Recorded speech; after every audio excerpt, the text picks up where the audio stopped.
here on the 22nd day. The journal's been read and found to be correct.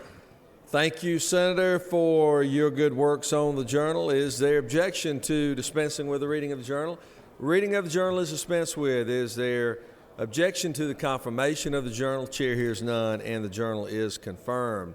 All senators having bills and resolutions to introduce, please bring them to the Secretary's desk at this time. First reading and reference of Senate bills and resolutions. Senate Bill 191 by Senators Albers of the 56th and others. A bill to be entitled an act to amend Code Section 33-24. Insurance and Labor. Senate Bill 192 by Senator Albers of the 56th and others. A bill to be entitled Retirement. Senate Bill 193 by Senators Couch of the 46th and others. Judiciary. Senate Bill 194 by Senators Mullis of the 53rd and Natural others. Resources. Senate Bill 195 by Senators Huffstetler of the 52nd and Health others. and Human Services. Senate Bill 196 by Senators Ramsey of the 43rd and others. Transportation. Senate Bill 197 by Senators Heath of the 31st and others. A bill to be entitled an act to amend Part 3 of Article 4. Judiciary non-civil. Senate Bill 198 by Senators Heath of the 31st and others. A bill to be entitled Judiciary non-civil. Senate Bill 199 by Senator Stone of the 23rd. A bill to be entitled Slogo. Senate Bill 200 by Senators McCoon of the 29th and Couch of the 46th. Judiciary non-civil. Senate Resolution 293 by Senator Gooch of the 51st. A resolution honoring the life. Transportation. Senate Resolution 331 by Senators Davis of the 22nd and others. A resolution urging federal, state, and local. Rules Committee. Through with the order, Mr. President. First reading and reference of House bills and resolutions.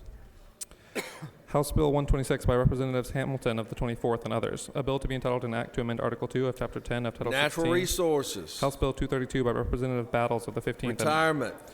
House Bill 234 by Representative Smith of the 70th and others. Agriculture. House Bill 241 by Representatives Gardner of the 57th and others. Slogo. House Bill 254 by Representatives Williamson of the 115th and others. A bill to be entitled Public Safety. House Bill 255 by Representatives Rogers of the 10th and others. A bill Public Safety. House Bill 264 by Representatives Jacobs. Transportation. House Bill 265 by Representative Jacobs. Transportation. House Bill 286 by Representative Hardin of the 148th. A bill to be entitled House Bill 340 by Representatives Houston of the 170th. Slogo. House Bill 342 by Representative Ramsey of the Slogo. House Bill 353 by Representative Lumsden of the 12th. Slogo. Through with the order, Mr. President. Clerk will read reports of standing committees. Mr. President, the Senate Education and Youth Committee has had under consideration the following legislation and has instructed me to report the same back to the Senate with the following recommendation: that Senate Bill 68 do pass by substitute, that Senate Bill 115 do pass by substitute. Respectfully submitted, Senator Tippins of the 37th, Chairman. Mr. President, the Senate Finance Committee has had under consideration the following legislation and has instructed me to report the same back to the Senate with the following recommendation: that Senate Bill 99 do pass. Respectfully submitted, Senator Hill of the 32nd, Chairman. Mr. President, the Senate Insurance and Labor Committee has had under consideration the following legislation and has instructed me to report the same back to the Senate with the following recommendation: that Senate Bill 140 do pass by substitute, that House Bill 154 do pass. Respectfully submitted, Senator Golden of the 8th, Chairman. Mr. President, the Senate Rules Committee has had under consideration the following legislation and has instructed me to report the same back to the Senate with the following recommendation: that Senate Resolution 228 do pass, that Senate Resolution 245 do pass. Respectfully submitted, Senator Mullis of the 53rd, Chairman. Mr. President, the Senate State and Local Governmental Operations Committee has had under consideration the following legislation and has instructed me to report the same back to the Senate with the following recommendation: that House Bill 174 do pass, that House Bill 223 do pass, that House Bill 277 do pass, that House Bill 294 do pass. Respectfully submitted, Senator Ligon of the 3rd, Chairman. Through with the order, Mr. President. Second readers. Senate Bill 61 by Senator Stone of the 23rd, Georgia Self-Service Storage Facility Act of 2013, changed the due date for monthly rental payments. Senate Bill 82 by Senator Gooch of the 51st and others. Education, changed designations from North Georgia College to the University of North Georgia. Senate Bill 94 by Senator Miller of the 40th and others. Advanced practice registered nurses, delegation of authority to order radiographic imaging tests, revised provisions.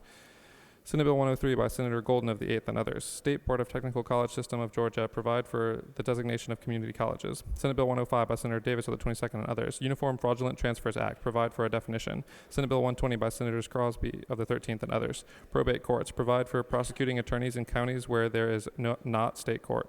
Senate Bill 125 by Senator Stone of the 23rd and others. Liability of owners, occupier of land, codify the duty of a possessor of land to trespasser against harm.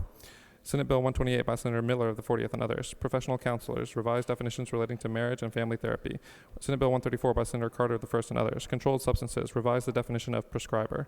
Senate Bill 135 by Senator McCune of the 29th and others. DNA sampling, collection, and analysis, persons arrested for felony offenses.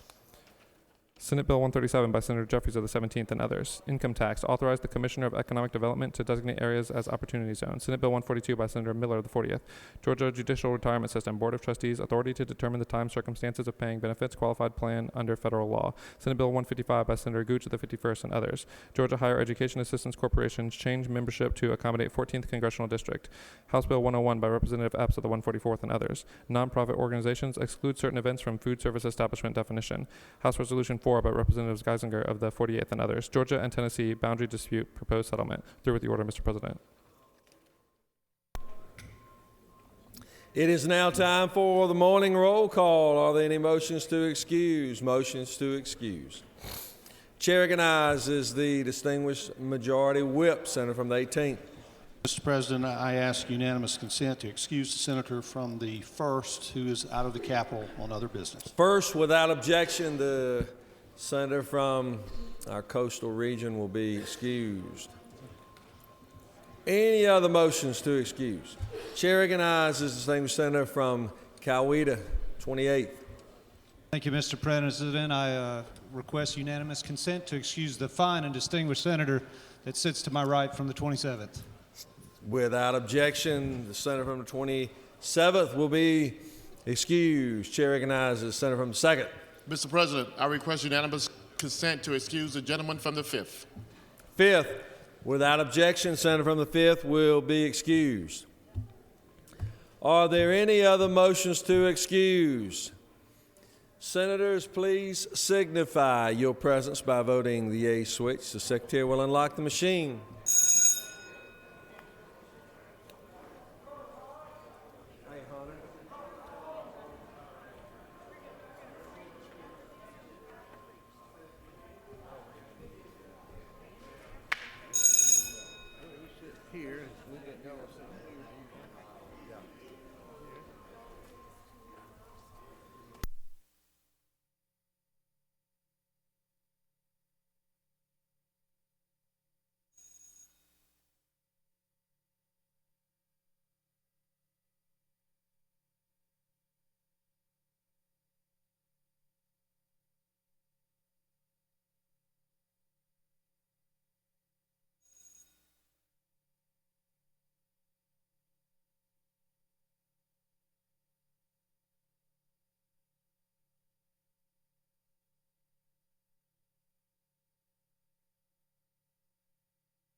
It's now time for our morning devotion.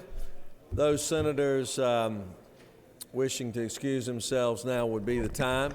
Would ask senators please take your seats. Cease conversation at this time as we prepare our chamber for our morning devotion. Doorkeepers secure the chamber at this time.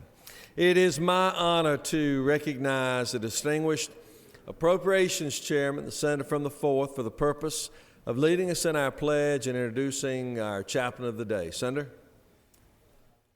Thank you, Mr. President. Please join me in the pledge.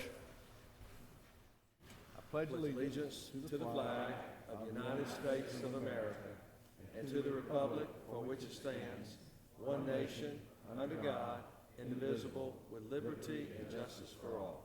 and the Georgia flag. I pledge allegiance to the Georgia flag and to the principles for which it stands, with wisdom, justice, and moderation.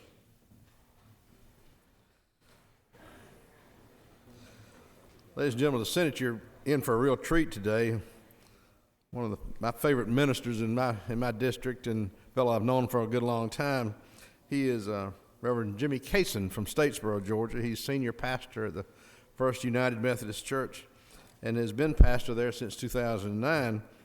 He's married to Susan, father of a son, Alan, who is a graduate of Emory Divinity School and has 2 grandchildren. He is a native of Savannah, but senator from 19th. He grew up in Oak Park over near our way. Now, there's something interesting about him, and as I look back there and see the members of the press, I don't know whether they're awake or not, but I'll point out it is an odd connection here. Our speaker this morning, our pastor, has a journalism degree, and I know when you hear that, you're probably thinking like me, how does someone with that background make the connection to the ministry when most of us would believe that's a far stretch? But he has made that transition successfully. He attended the Candler School of Theology at Emory, served as Statesboro District Superintendent for some 8 years, and as I said, is now pastor of the First United Methodist Church in Statesboro. So he's been there some years now. He previously pastored. I know we all like to know where somebody has been through the years. He's pastored at Sandersville, Leesburg, Lizella, and Savannah. He's been very active in the community and professionally in the Methodist Conference and a number of organizations. I would say this to that point, that he's a graduate of the 2000 class of Leadership Georgia as well.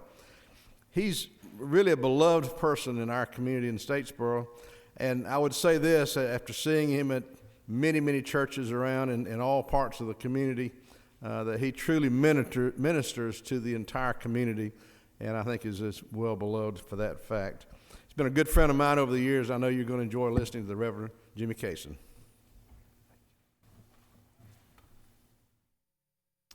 Mr. President and Senator Hill and members of this Senate, it is quite an honor for me to be here today, and I would like to thank Senator Hill for the invitation to speak with you today.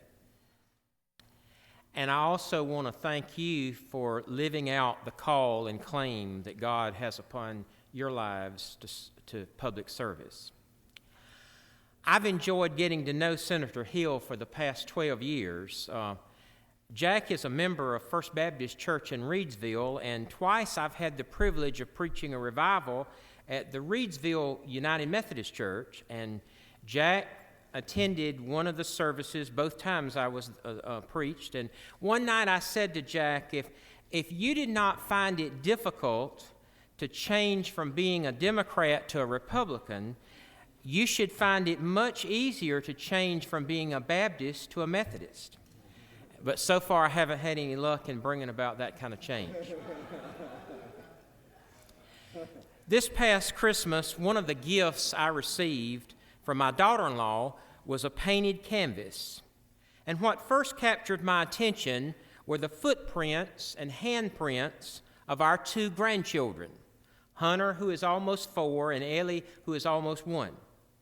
In the center of the canvas is a huge heart with the words in bold, act, love, walk. And in smaller letters underneath each of those words was a variation from Micah chapter 6, verse 8. Act justly, love mercy, walk humbly. That's one of my favorite verses. Micah 6:8, He has told you, O mortal, what is good, and what does the Lord require of you but to do justice and to love kindness and to walk humbly with your God. In other words, what do we need to do in order to please God? First, God's desire is for us to do justice. Justice is something we do. It is an action. Micah does not say enforce justice or even to pray for justice. He says do justice. If our society is to mirror the heart of God, then we are required to provide justice for the orphan, the poor, the disadvantaged, the stranger. A just society is a society where everyone belongs, where the neediest are taken good care of, where no one is hungry or disenfranchised. In Haiti, there is a proverb that says, God gives but God doesn't share. God has given us plenty, enough for everybody, but the sharing is up to us. Justice, then, is sharing with others what God has already given to us. Micah echoes the words of Amos 5:24, "Let justice roll down like waters, and righteousness like an everlasting stream." Then Micah tells us that we are to love kindness or mercy. Could we not use more kindness and mercy in our society? We look around us and see an embarrassing rampage of rudeness, rage, and selfishness. It's all about me, me, me, me, me. And you'd best get out of my way. Especially in the political realm, the lack of civil discourse is troubling. To love kindness or mercy is to work for the common good because of our love for each other. Finally, Micah says we are to walk humbly with our God. I'm not even going to try to define what it means to walk humbly with God. I want to give two examples out of my own life experience of persons who not only walked humbly with God, but who also taught me to do justice and to love mercy. When I was 2.5 years old, my father, who was an alcoholic, abandoned my mother and my sister, who was only 6 months old, and me. As a result, we grew up in Emmanuel County on welfare and food stamps. It was an embarrassment as a child to watch my mother turn over her $84 monthly welfare check to the kind grocery store owner to pay for the groceries that she'd been allowed to charge, or to use food stamps to pay for basic food items. To this day, I still cringe when I hear someone talking about all the lazy people on welfare and food stamps, because somewhere deep within, I still think they're talking about me. It was our social worker, Ms. Underwood, who made monthly visits to our home. She must have seen a spark within me, because she went to work to ensure that the spark became a flame. She encouraged me to be what God had created me to be. She paid for me to go to 4-H camp, which was the first time I'd ever spent the night away from home. She died this year at the age of 100, but she still reminded me that she treasured the postcard I had sent her from Chicago, where I was attending the National 4-H Congress as the state 4-H public speaking winner. I knew she believed in me, and she always reminded me that she was praying for God to do something special in my life. Another person who modeled walking humbly with her God was a lady in a nursing home in Waynesboro. For 4 years, while I was serving as the youth director of the Waynesboro United Methodist Church, I conducted a weekly prayer and devotional service on Tuesday mornings for the residents of the local nursing home. After my very first service, I was standing at the door greeting the residents when out of the corner of my eye, I saw a lady approaching me. I later found out that she had experienced a stroke which had left her face severely disfigured, her hands gnarled, and her mind barely functioning. She reached out her gnarled hand to me, and I felt her put something in my hand, which turned out to be a wrinkled dollar bill. And then she looked up at me and she said, "Have you felt anything stirring in your heart? God's calling you to be a preacher."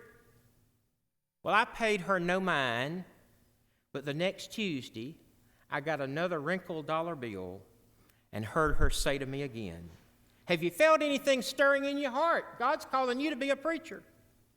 By this time, I was not too pleased, but for 4 years, every Tuesday morning, I received a wrinkled dollar bill and heard her ask me the same question: "Have you felt anything stirring in your heart yet? God's calling you to be a preacher."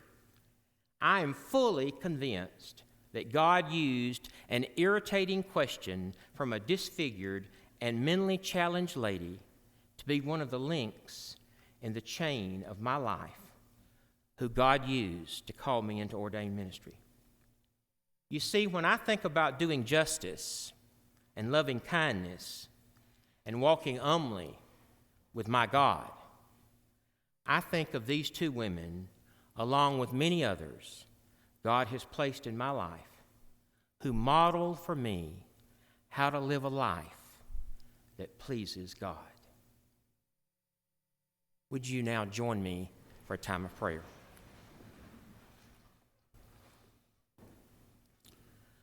Holy and most awesome and loving God, you have given each of us a special gift, the gift of today, February 22nd, 2013, a gift that will never be repeated. What we do with this day is our gift back to you. We pray for your blessings upon the work of this body of senators. And we also pray that all of us will only do those things which you will always bless. Amen.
Are there any unanimous consents? Any senator?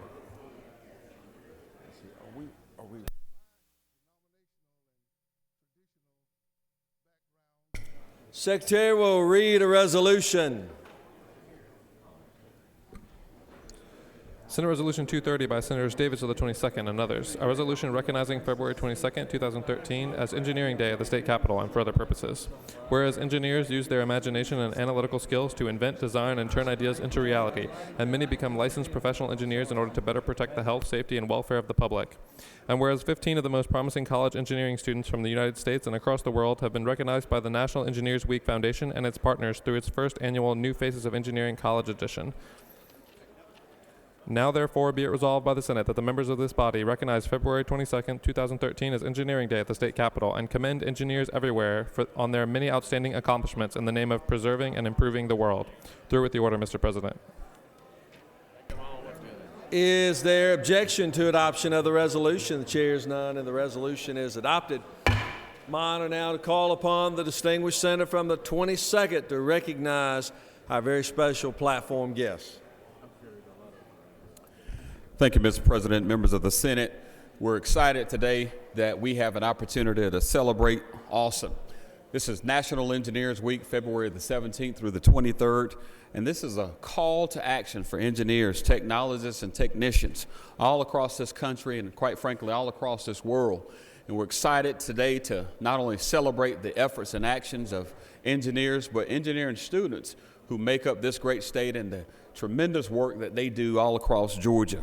As we celebrate this week, it's an opportunity to volunteer year-round and in hopes of inspiring young minds who will eventually become engineers, scientists, technicians, and technologists all across the state of Georgia making contributions. And so I'm excited today to have on the platform with us Dean of the College of Engineering, Dr. Gary May. We've also got Dr. Bob McGrath, Vice President of our Georgia Tech Research Institute, along with representatives, Mr. Luther Cox, President of the Georgia Society of Professional Engineers, representatives from industry, and one of our sponsors, Mr. Greg from CH2M Hill here with us today, and some students from Georgia Tech, as well as those members of your Senate who are engineers.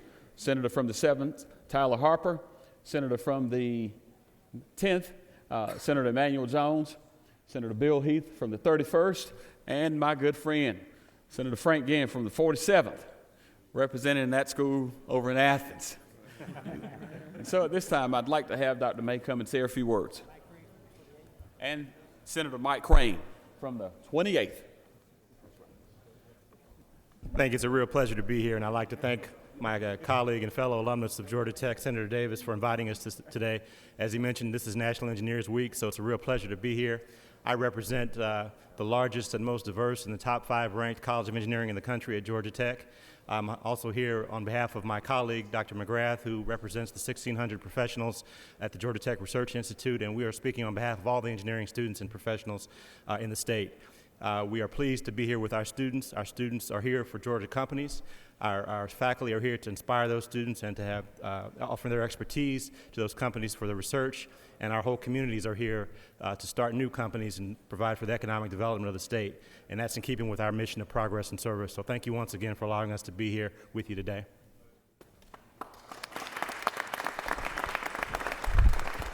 We're also going to have one of our students say something. And let me add that downstairs in rooms 230 and in rooms 216, we have displays and activities that we want you to take a part in immediately after the session. If you get an opportunity, please stop in each of those rooms, 216 and 230. And we have some members represented in the gallery as well. And we'd ask them if they please stand at this time. Representing our engineering companies all across the state of Georgia. Thank you very much for having us. It's a pleasure to be here, and it's good to see that the state is supporting us so much. Thank you.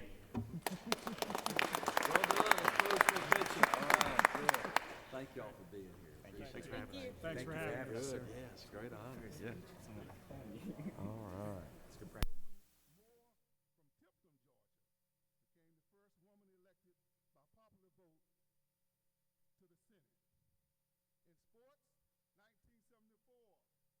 acceptable year when Henry Hank Aaron became baseball home run king. In medicine, 1952 was the acceptable year when Jonas Salk invented the Salk vaccine that cured polio. In education, 1954 was the acceptable year when the United States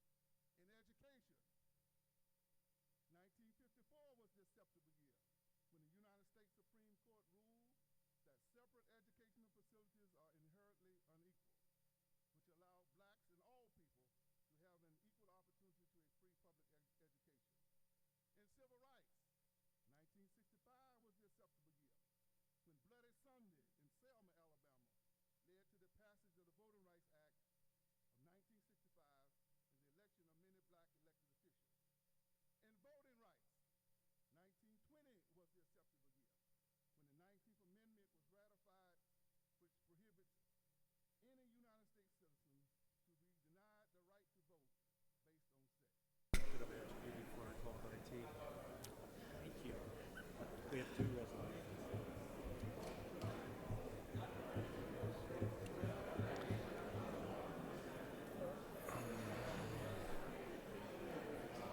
Chair recognizes Senator from the 42nd on a point of personal privilege.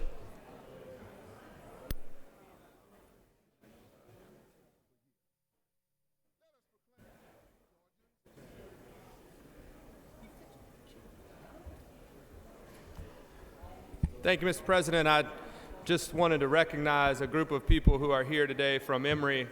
As many of you know, my grandfather Langford was a friend of some of y'all's in this body, and he has other grandchildren besides me, and my cousin Claudia is here with her class from Emory, and so I just wanted to recognize them and say thanks for coming.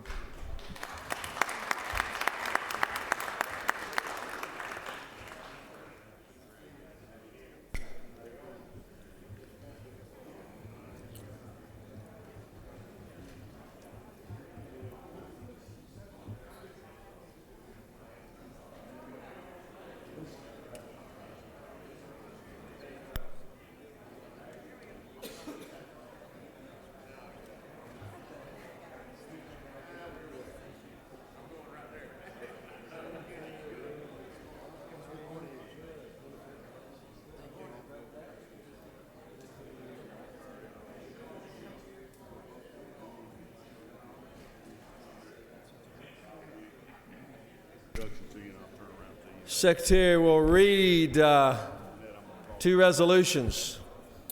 Senate Resolution 319 by Senators Cowser of the 46th and others. A resolution recognizing and commending Lynette Holloman for her outstanding accomplishments and for other purposes. Whereas Lynette Holloman is the state recipient of the Technical College System of Georgia 2012 Georgia Occupational Award of Leadership, or GOAL, which is the first program of its type in the nation to honor outstanding technical college students. And whereas Ms. Holloman was selected from among 26 TCSG goal winners who have demonstrated excellent academic and leadership abilities at their respective technical colleges. And whereas Ms. Holloman will serve as an ambassador for technical education in Georgia, representing more than 185,000 TCSG students who benefit from technical education programs at colleges throughout the state. Now therefore be it resolved by the Senate that the members of this body commend and congratulate Lynette Holloman on her outstanding achievements and efforts to promote technical education in Georgia. Senate Resolution 320 by Senators Cowser of the 46th and others. A resolution recognizing and commending Jean-Yves Vendeville for his outstanding accomplishments and for other purposes. Whereas Jean-Yves Vendeville has been selected as the state recipient of the Technical College System of Georgia's 2012 Rick Perkins Award for Excellence in Technical Instruction. And whereas through dedication and professionalism, Mr. Vendeville has brought honor to himself, his family, Savannah Technical College, and the entire Technical College System of Georgia. Now therefore be it resolved by the Senate that the members of this body commend and congratulate Jean-Yves Vendeville for his outstanding achievements and his efforts to promote technical education in Georgia. Through with the order, Mr. President. Is there objection to adoption of the resolutions? The chair hears none, and the resolutions are adopted. It's a great honor to recognize these two wonderful recipients today, and we're so proud of the technical colleges of Georgia and the wonderful work that they do for workforce development. To speak to the resolutions and recognize our special guest, call upon the Distinguished Higher Education Committee Chairman, Senator from the 46th. Thank you, Mr. President. We recognize today the Technical College System of Georgia's Gold Student of the Year and the Teacher of the Year. We congratulate them for this achievement and thank them for all the hard work that they've done. From Atlanta Technical College, winning the TCSG's Georgia Occupational Award for Leadership from Atlanta Tech is Lynette Holloman. And from Savannah Tech, Jean Vendeville has been selected as the state recipient of the Technical College System of Georgia's 2012 Rick Perkins Award for Excellence in Technical Instruction. So I'll ask each of them to make some brief remarks at this time, if they will. Please welcome Lynette Holloman.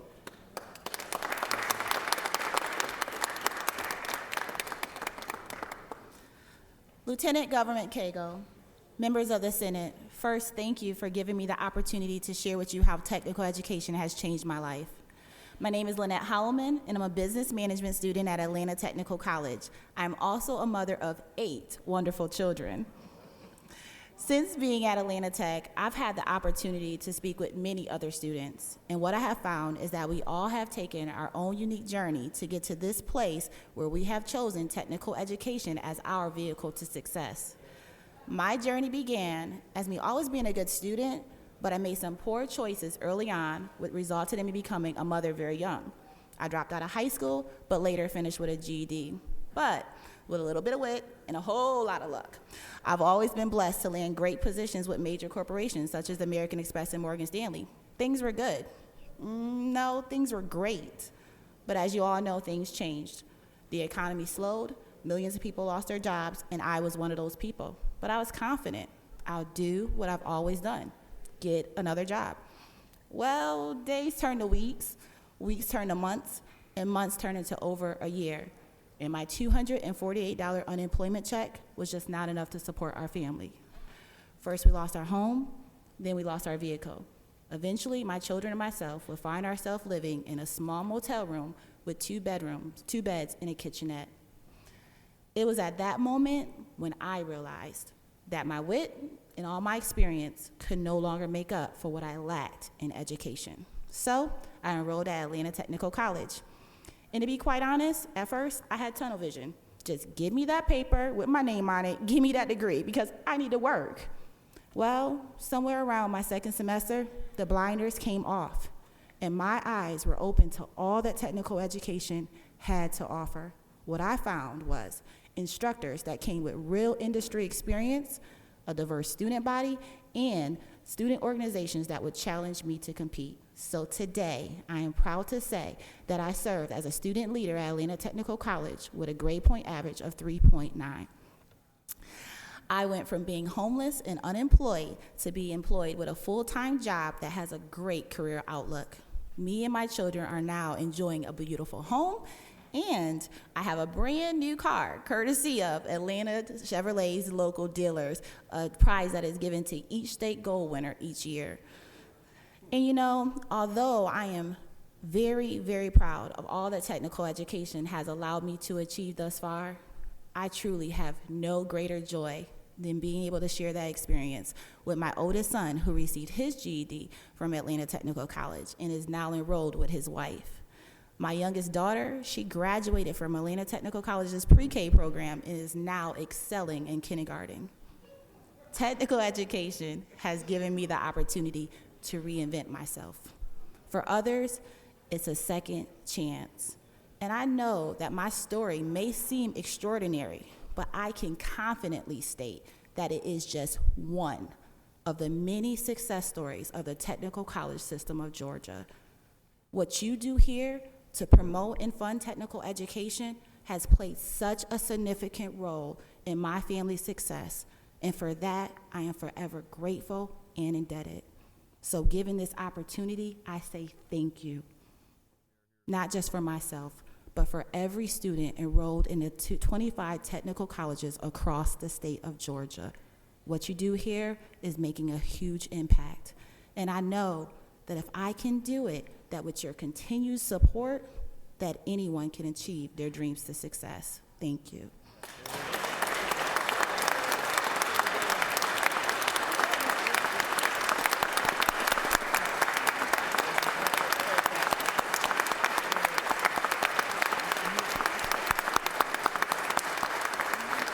And now Jean Vendeville. Thank you very much. I was elected Instructor of the Year, and After you just heard from Lynette, this is why we are so proud working in the technical college system of Georgia, is having students like her that make us also going way above and beyond what we accomplish. I would like to personally thank you, member of the Senate, Mr. Speaker. It's a great honor to be here today. My name is Jean Vandeville. Yes, I'm not from Georgia. I was born in France and now working in the wonderful city of Savannah. And working in a technical college system of Georgia have been a tremendous success for me. Over my career, I taught in 3 different settings: private college, community college, and now technical college. By any means the more challenging, but the most successful award in my career that have been done in the technical college system of Georgia. I take pride of my student. I take pride of my work every day, raising a very high standard of education. We are having a large gap in our students. Some come from high school, and some, because of the economy, have been retrained. But at the end, we're all successful. And when you just heard the story of Lynette, you understand also the amount of work that we do. We have been very successful lately at Savannah Tech. My field is hospitality. I'm a chef by trade. And for the past 3 years, our student team have been Southeast champion with the American Culinary Federation, going to national championship. And actually next week, I'm taking them to Kentucky, where they're going to compete against 10 other states. So for the past 3 years, we have earned silver medals and gold medals. My goal is to see them successful. My mission is to see them down the road as leader, entrepreneur, maybe instructor, when they can continue what I bring here. The technical college system of Georgia is a great investment, and I thank you very much for what you do with us and for your continual support. Thank you very much.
Chair recognizes Senator from the 41st on a point of personal privilege. Please give the senator your attention.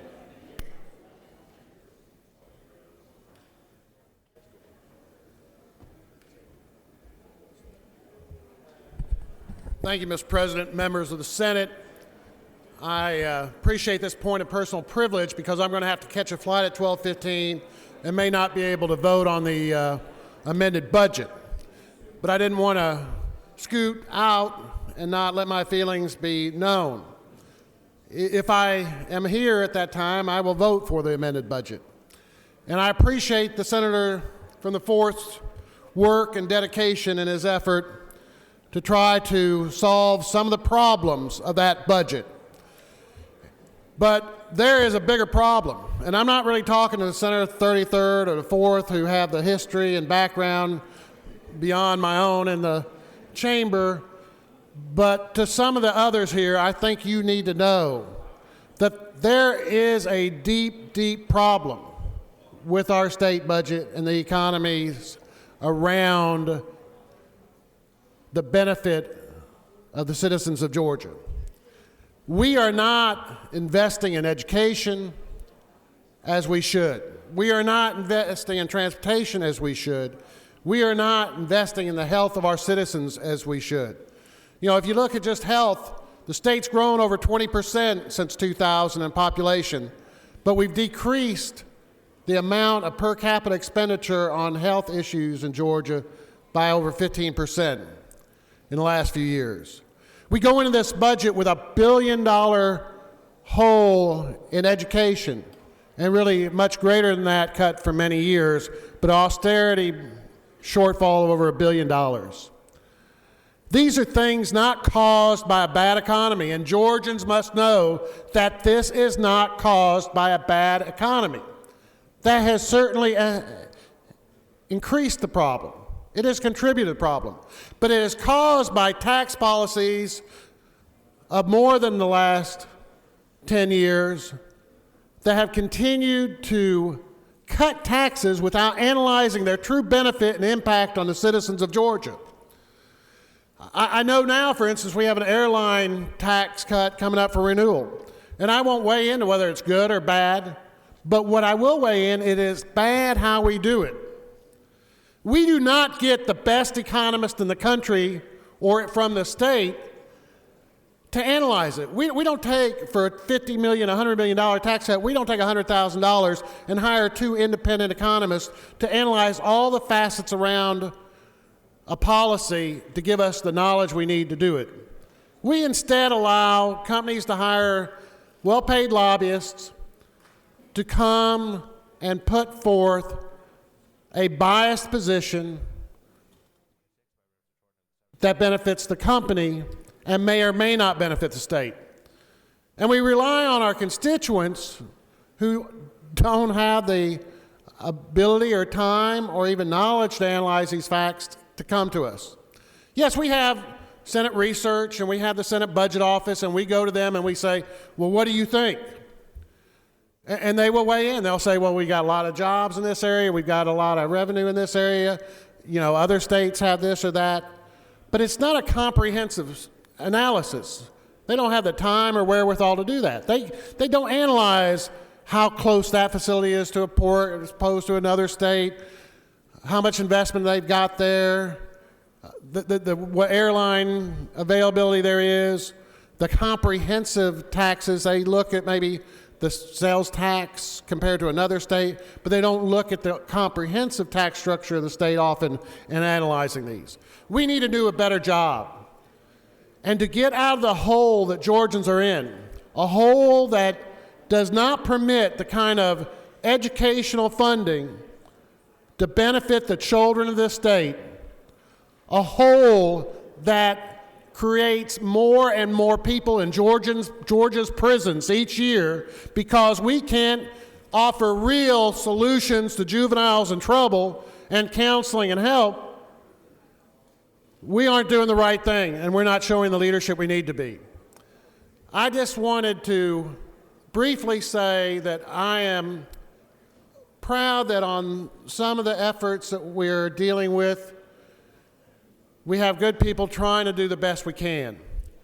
But as a group, we need to look strongly and hard at the course we're taking and make sure that we're investing in the most important Georgians, those who can't take care of themselves, and our children. I appreciate your time, I appreciate your attention, and I appreciate your consideration of these tough problems of Georgia. Thank you. Secretary will read a resolution. Senate Resolution 253 by Senators McCoon of the 29th and others. A resolution recognizing February 17th through the 23rd, 2013 as Georgia Court Reporting and Captioning Week at the Capitol and for other purposes. Whereas for millennia, individuals have wanted the spoken word translated into text to record history. To accomplish this task, they have relied on scribes. And whereas scribes were present with our nation's founding fathers as the Declaration of Independence and Bill of Rights were drafted, and whereas court reporters are present in the Georgia General Assembly preserving members' words and actions, and whereas whether called scribes of yesterday or the court reporters and captioners of today, the individuals who preserve our nation's history are truly the guardians of the record. Now therefore be it resolved by the Senate that the members of this body recognize February 17th through the 23rd, 2013 as Georgia Court Reporting and Captioning Week at the Capitol. Through with the order, Mr. President. Is there objection to adoption of the resolution? The chair hears none. The resolution is adopted. Great honor to have our court reporters here with us today, and to recognize them, I call upon the distinguished Judiciary Chairman, the Senator from the 29th. Thank you, Mr. President. It is my privilege to be able to recognize the tremendous job that's done all over our state every day by those that serve as court reporters that protect our records so that we are able to have a fair due process in the state.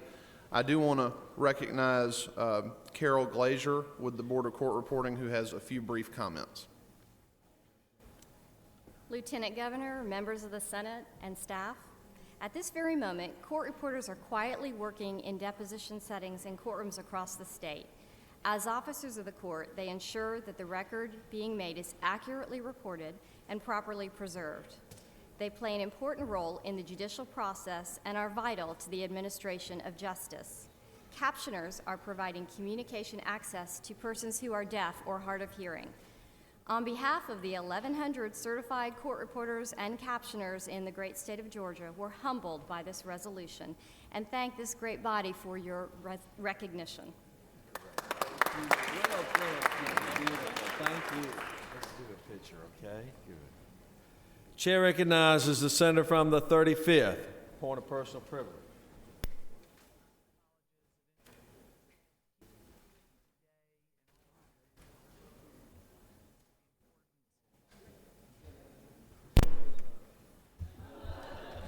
Thank you, Mr. President. Each day in the month of February, we have been bringing you a moment in history, American history, Black history. So today I stand for the Little Rock Nine. In 1954, the Supreme Court ruled in the case of Brown versus the Board of Education of Topeka that separated schools for white and black students was inherently unequal, which led the way for the desegregation of the American school system. In the summer of 1957, the city of Little Rock, Arkansas, began making plans for desegregating the city's schools, and on September 23rd of that year, the Little Rock Nine attended Little Rock's previously white-only Central High School. The 9 African American students to attend Central High in 1957 were Ernest Green, Elizabeth Eckford, Jefferson Thomas, Terrence Roberts, Carlotta Walls, Minnie Jean Brown, Gloria Ray, Thelma Mothershed, and Melba Batilla. In recognition of the fearless courage that these 9 children demonstrated, not only by their determination to enter the school in such a hostile environment, but also to attend school. They wanted to just learn. They wanted to grow. They wanted to be contributing citizens in the future. But they suffered from the daily abuses of racial discrimination. May we, the members of the Georgia General Assembly, show the same courage by truly supporting public education for all children And let me take a moment to show you the Little Rock Nine. What about you, sir? Do you think the colored students will show up? If I got anything to do with it, they won't show up. Well, I think it's a breaking point of the school integration. I just don't feel that they have a right to go to school. It is easy to believe today that we are an enlightened society, free from problems of race, gender, or economic separation. But some of the most difficult lessons we learn are a result of individuals who push us through these divisive barriers. In September of 1957, 9 black school children, the eldest only 17, forced us through such a blockade. They sought a better education for themselves and the opportunity to pursue the American dream. This is Central High School, Little Rock, Arkansas. Troops, which for nearly 3 weeks lined the sidewalk here in front of the high school under orders to keep the colored students out, have been replaced now from their orders to comply with the law, which means let the Negro students in if they come in. We were Terrence Roberts, Jefferson Thomas, Thelma Mothershed, Elizabeth Eckford, Ernest Green, Carlotta Walls, Melba Patillo, Minnie Jean Brown, and Gloria Ray. They became known as the Little Rock Nine. The 1954 Supreme Court ruling on Brown versus the Board of Education found segregation of schools unconstitutional. But as the Little Rock Nine approached the high school, segregationists swarmed the campus. I got no business out here. This is our school, not theirs. They have their own. As the violence escalated, one schoolgirl, Elizabeth Eckford, was threatened by an angry mob chanting, "Lynch her, lynch her." President Dwight Eisenhower intervened in Little Rock and set a precedent for our nation as a whole. Such an extreme situation has been created in Little Rock. This challenge must be met, and with such measures as will preserve to the people as a whole their lawfully protected rights in a climate permitting their free and fair exercise. In the present case, the troops are there pursuant to law solely for the purpose of preventing interference with the orders of the court. On September 25, 1957, the 101st Airborne Division and 10,000 National Guard troops escorted the Little Rock Nine as they walked bravely past screaming mobs and made their way to the classrooms of Little Rock Central High School. Just got a report here on this end that the students are in. Do you feel it's worth it going through this? Yes, I do. These 9 heroes were willing to step forward and in doing so alter the course of history. Marquette University is honored to bestow upon them the Pierre Marquette Discovery Award for this extraordinary contribution to the advancement of education for all people. The Little Rock Nine stand not just for racial equality, but also for the promise upon which our society is founded: opportunity and equality for all willing to strive, struggle, and achieve.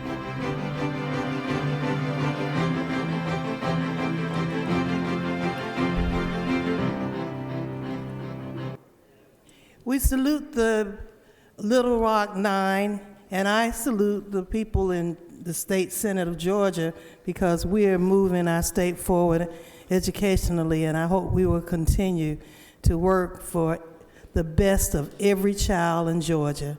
Mr. President, I yield the will, and thank you for listening.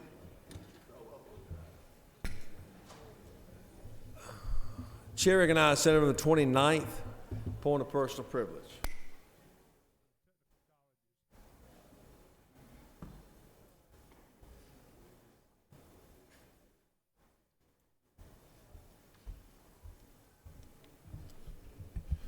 Thank you, Mr. President. I appreciate the opportunity today to rise on a point of personal privilege. Been listening to many of my colleagues this month talking about black history, and I think there's a significant event that is worthy of commemoration that actually occurred 206 years ago tomorrow. And it was no small feat. It was actually, in my view, a legislative miracle There was no special interest supporting it. There was no personal political ambition served by it. It was fueled only by a belief, a conviction that what they were pursuing was a just cause. William Wilberforce, who was referred to yesterday in our devotion, was elected to the British House of Commons at the age of 21 in 1780. He kind of lived a idle, wealthy life in his early years. But several years after being elected, he experienced what he called a great change, his conversion to Christianity. And 3 years after that, in 1788, he first put forward a motion for abolition of the slave trade throughout the British Empire. Over the course of the next 20 years, he would meet with defeat repeatedly.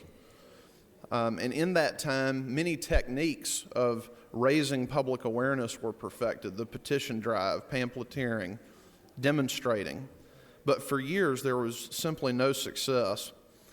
And then on February 23rd, 1807, the House of Commons gave final passage to a motion to abolish the slave trade by a vote of 283 to 16.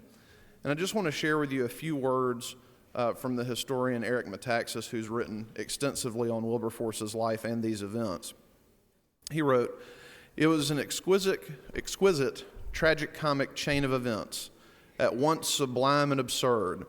Romilly's last words had overwhelmed Wilberforce, who wept, and whose tears in turn overwhelmed the entire room, which erupted into a surging spontaneity of cheers and applause.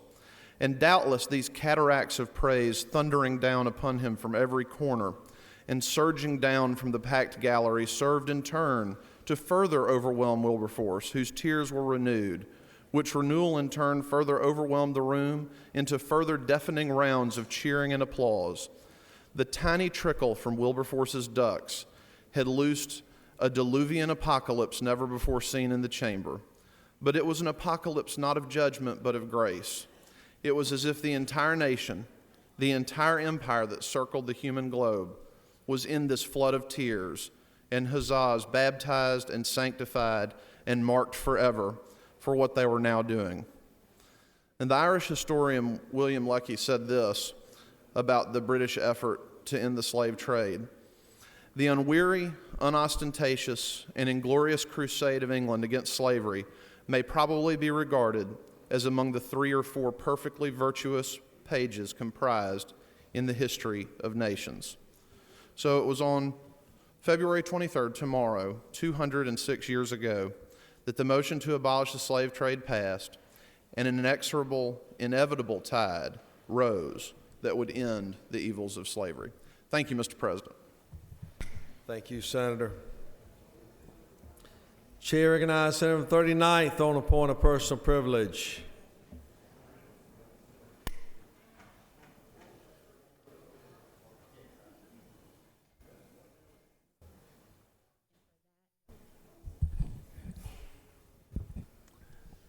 Mr. President, members of the Senate, I rise on a point of personal privilege to supplement what the Democratic leader had to say this morning regarding the budget.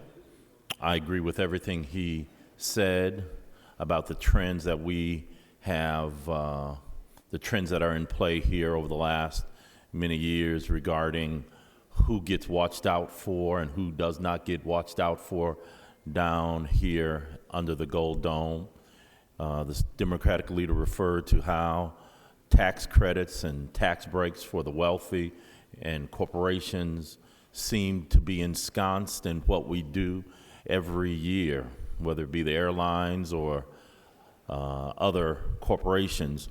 I want to talk just for a quick moment about those folk who get forgotten the most. Those folk down here who clean this chamber and clean the state capitol. Those folk who are employed by the state of Georgia, people who make this state run. It is common practice to denigrate public workers, but the fact of the matter is we could not live without them, literally and figuratively. And those workers, those state workers, have not received a raise in a long time. About 6, 7, 8 years. And our budgets do not reflect that we value them. Indeed, we could argue that they have received a pay cut by virtue of the fact that the state health benefits have what? The premiums have increased. So I wanted to say at least that much, to recognize the state workers who make this state the great state that it is. But we want it to be an even better place to live. And it would be a better place if we can reprioritize and ask ourselves, do they deserve more? Do they deserve more than what they're getting now? I believe they do. I hope you believe as well. But that's a budgetary issue that I could not let the day go past without emphasizing. State workers are people too. Thank you. Chair recognizes Senator from 38th on a point of personal privilege.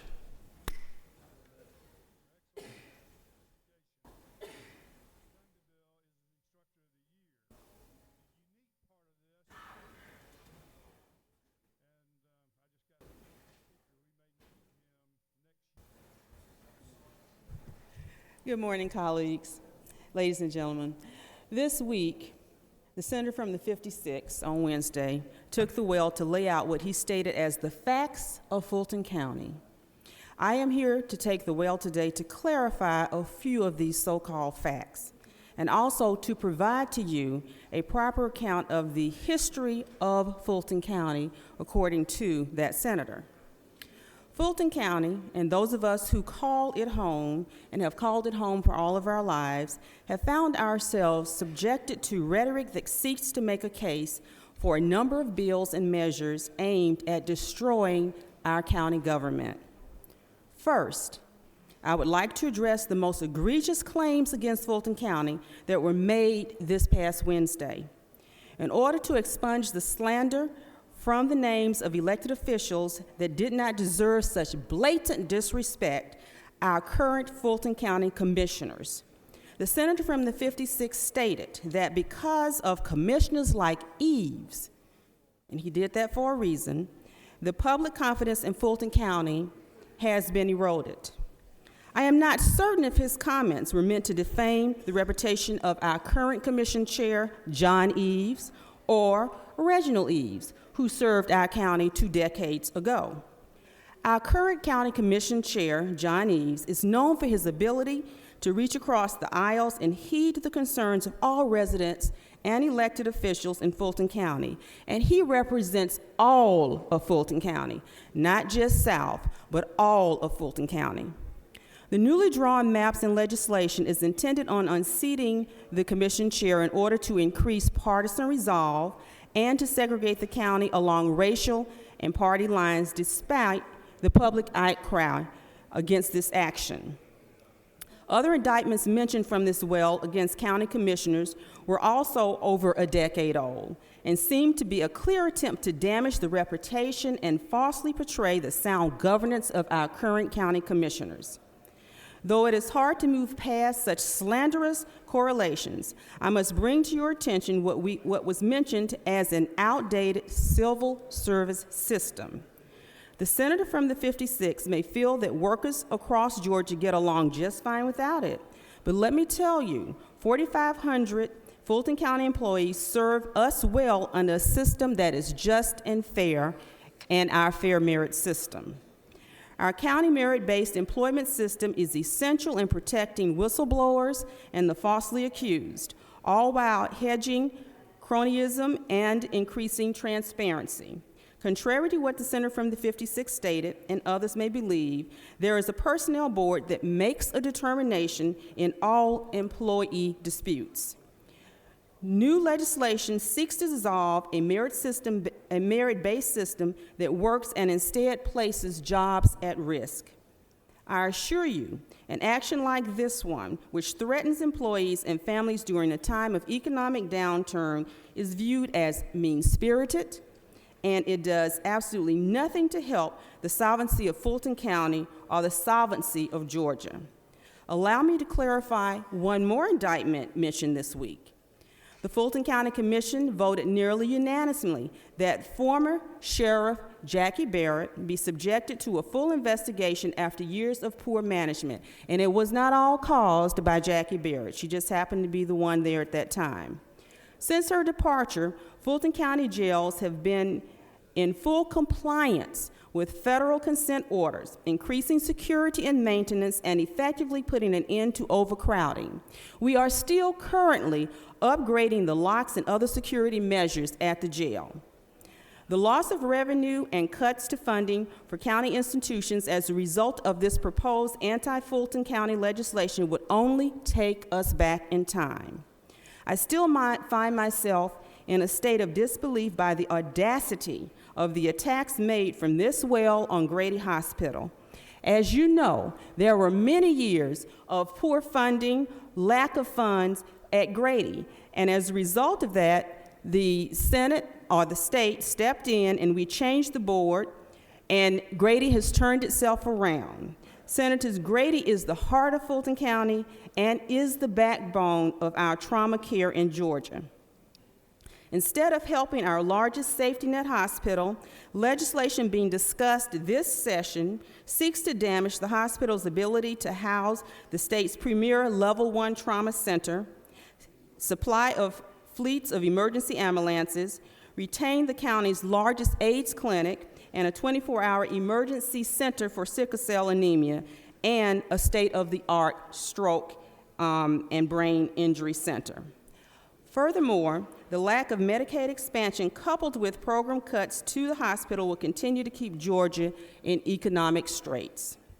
One final matter I would like to clear up. On Wednesday, it was mentioned that a 2005 audit by Fulton County Board of Assessors, he tried to portray it as a sign of dysfunction, but unfortunately this dysfunction is one nurtured by this anti-Fulton legislation. According to the AJC in 2005, tax loopholes were the most damning finding reported in this audit. What the senator from the 56 failed to mention, and the current Fulton County Commission has ordered last fall an audit to close the tax loopholes afforded by the homestead exemption. The final report will be available this June. I could go on and on about these misconstrued facts and the slanderous allegations, but it will make what is happening here under the Gold Dome no less troubling and hurtful. What is being attempted is at best embarrassing, but at its worst, one of the most unconscionable acts to be committed by this body. With due respect, I hope you listened and you took heed to what I said and that we were able to correct the facts. Thank you. Chair recognizes Senator from the 56th for a point of personal privilege. Please give the senator your attention.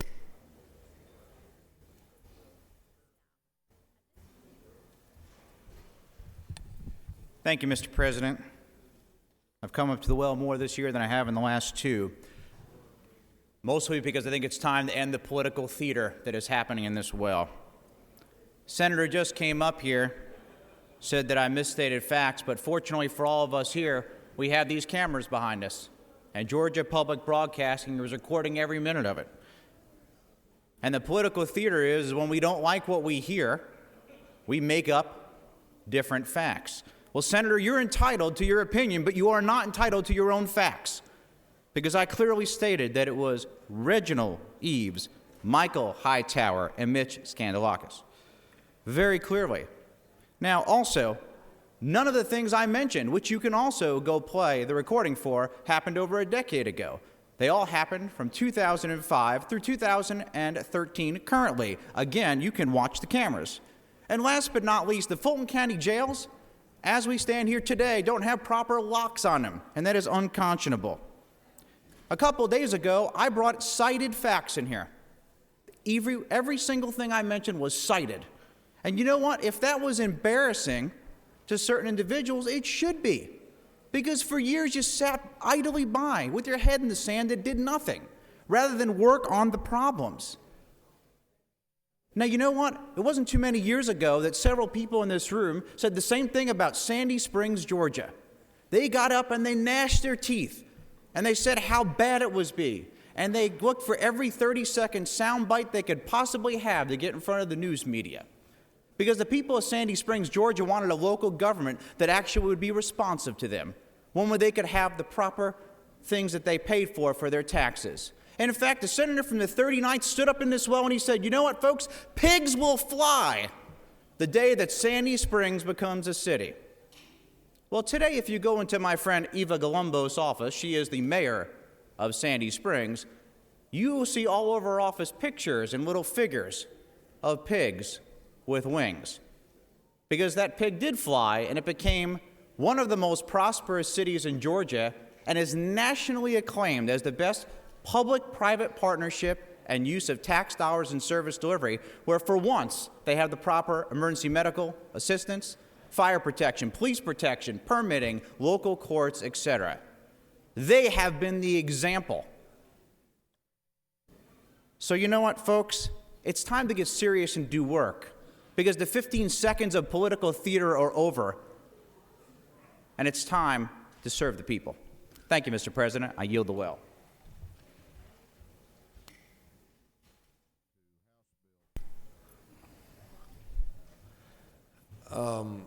Senator from 36, your light is on. Are you wishing to rise on a point of personal privilege? We've had an hour of points of personal privilege this morning. You're recognized. Thank you very much, Mr. President. Colleagues, as a longtime Fulton County citizen, I come to you once again to call your attention to the efforts that are being made to undermine the fiscal health of this county.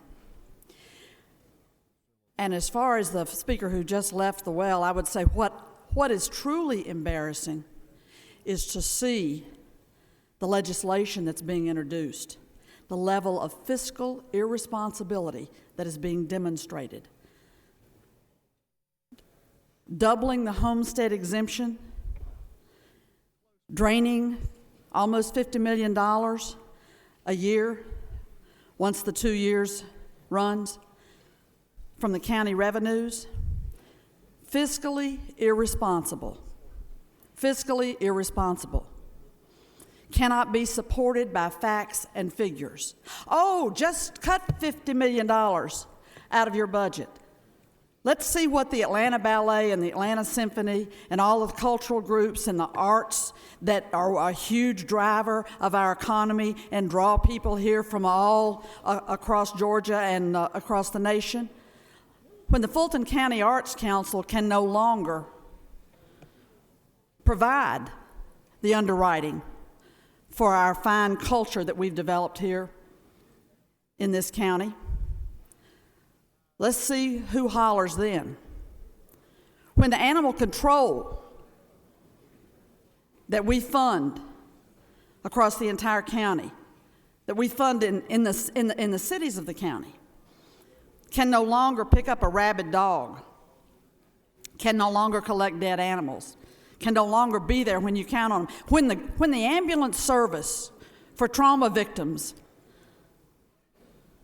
is left wanting and underfunded. Do you know we pay, taxpayers in Fulton County, we pay $50 million a year into the Grady Hospital system to help fill that hole for all the uninsured care and the services that are provided to citizens across this state, with our incredible neonatal care, with our burn center, with our psychiatric wards, with our emergency rooms.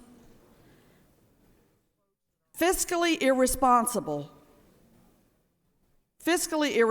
to introduce legislation to undermine and hollow out the budget of this county.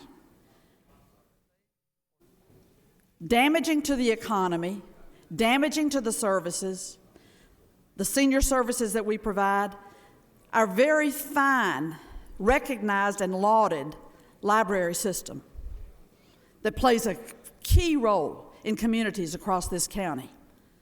Oh, a wave of the hand, forget that. Fiscal irresponsibility. Let me tell you what, Fulton County has the highest homestead exemption in this state of 159 counties. Y'all aware of that? There's a fact senator from the 56. We have the highest homestead exemption today, $30,000. Somebody else come up and match that. And we did that. Those of us who are elected by Fulton County citizens. We did it in a judicious way, in a staged way, and we provide that tax relief for those on the lower side of the income scale. But you want to walk in here and say, no, we're going to double the homestead exemption tax. And don't y'all care about your little people? Yeah, we do. That's why we could maintain our services, our senior services, our youth programs in the communities, our recreation centers, our public health network across this great county. So the cavalier attitude to come in here and start scolding Fulton County about running its business when you want to introduce and support a bill that's been introduced in the House. I don't know if they're going to be able to move it or not over there. It needs 120 votes, folks. It needs a supermajority to mess with our homestead exemption. They hadn't rounded that vote up yet over there. Those 119 Republican votes that they've got over there haven't found that magical 120th vote. But to scold Fulton County, to look down your nose and to hold up to scorn Fulton County, when this is the wealthiest county in the state, when we have done nothing with our millage rate but lower it since 1991. Our high water mark was 91. Every year since then, for that entire time, we have done nothing but lower our millage rate. So these are facts, and I appreciate the fact that people in this chamber have been willing to listen and to begin to shape your opinions on these bills based on facts, not on fiction, not on fantasy, and not on falderall. We urge you to continue with your open ears and your open mind to look at real numbers and real facts about the status of Fulton County, the economic driver that we are for this state, and the fact that these are unwarranted and fiscally irresponsible measures that are being introduced in that other chamber and endorsed by the senator from the 56th over here. Appreciate your indulgence. We will continue to place the facts before you, and thank you for your open-minded attitude.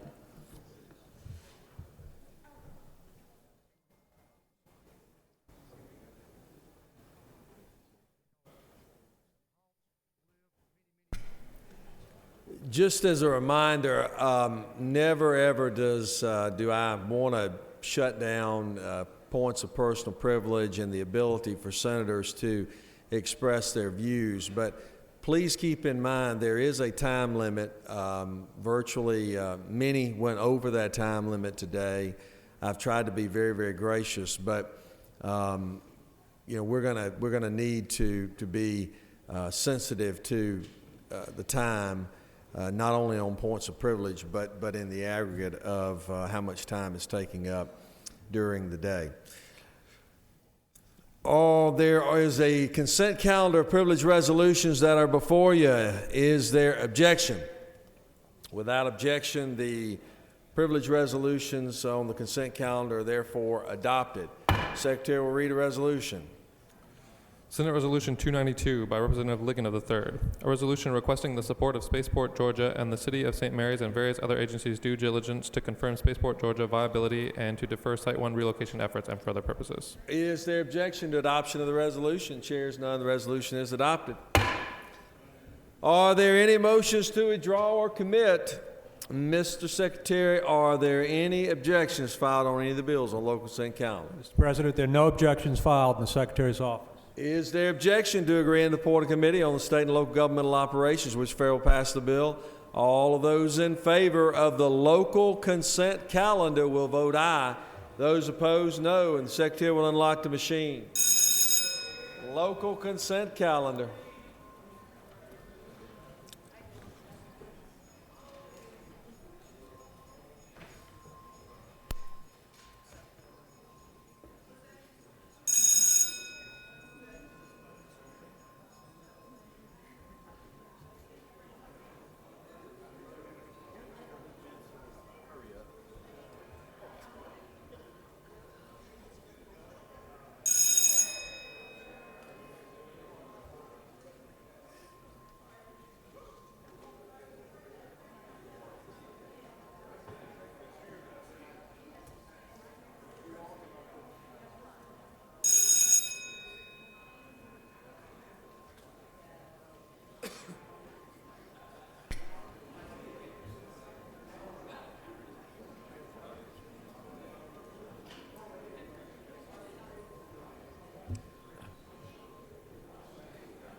On the pass of the bill, the yeas are 45 and the nays are 0, and this bill having series constitutional majority. These bills are therefore adopted. Secretary will read House Bill 105. House Bill 105 by Representative Ralston VII and others. A bill to amend an act providing appropriations for the state fiscal year beginning July 1st, 2012 and ending June 30th, 2013, and for other purposes. The Committee of the Senate on Appropriations recommends that this bill do pass by substitute. Senator Hill of the 4th, Chairman. Senate Appropriations Committee substitute to HB 105. A bill to be entitled an act to amend an act making and providing appropriations for the state fiscal year beginning July 1st, 2012 and ending June 30th, 2013, and for other purposes. An amendment number 1 by Senator Tate of the 38th. Floor amendment for the state substitute to HB 105. Senator Tate of the 38th District moves to amend the Senate Appropriations Committee substitute to HB 105 by adding funds to line 139.1, page 77, and for other purposes. Through with the order, Mr. President. Chair recognizes Senator from the 4th. Present the budget, supplemental budget. Thank you very much, Mr. President. Members of the Senate, I bring to you House Bill 105, the amended 2013 state budget. And appreciate very much the work of committee members, the work of committee chairs, subcommittee chairs, and many of you. Many of you are not on the committee, and yet you've had we've had discussions about individual items or the philosophy of how we do things, and I appreciate that. I'm glad we have that kind of relationship, and I look forward to it continuing as well. I would be remiss if I didn't thank the Senate Budget and Evaluation Office staff. They are an amazing group of talented people, and if you have not made yourself aware of their capabilities, I hope that you will, because they have the ability to produce numbers for you and to explain things that help you have a better understanding and help you do a better job as a senator as well. I appreciate the leadership of the Lieutenant Governor and the President Pro Tem and the Majority Leader and the Minority Leader as well. We've had discussions with on both sides of the aisle on different areas of the budget, and I hope that you believe that it's been an open process. If it's not as open as you want it to be, then let's continue to work on that. I certainly pledge my efforts to do just that. As everybody's aware, the U.S. economy has continued to cause problems in our state revenues and in our economy as well. Georgia, while we do appear to, I think, to be beginning to grow at above the rate of the national economy, we haven't necessarily seen that in state revenues yet. Some of you who were at Athens and saw the presentation that we did remember some graphs that I showed you that showed the 4 quarters of last fiscal year, where the first quarter was a 7.2% growth, and then immediately the last 3 quarters went straight down. And that continued into the first 2 quarters or so of this fiscal year as well, with a less than 5% growth. Consequently, when the governor prepared the amended budget, here's what he was faced with. He was faced with a budget that we passed back in March. It was about $19.3 billion based on a 5% growth rate. The rate that he was looking at, that the state was presently bringing in funds at, was predicted to be about 4% for the rest of this year, for the entire 13 years. So he started out the year with about $121 million that he had to shave off of the revenue estimate just to start building his amended budget. On one hand, then, the state budget, or the revenue estimate, was reduced to $152 million because of declining revenues. Then on the other, the budget was increased with the mid-year education adjustment, resulting in the number of the $19.3 billion being about the same number. But as you can tell, the elements of that budget have changed a little bit. In addition, we had a Medicaid hole that is well publicized, and that hole had to be filled, not with increasing revenues. As I said, we just realized that not only were they not increasing, they actually were sliding. So other sources had to be used to meet that, that contingency. That hole was filled with three sources of revenue.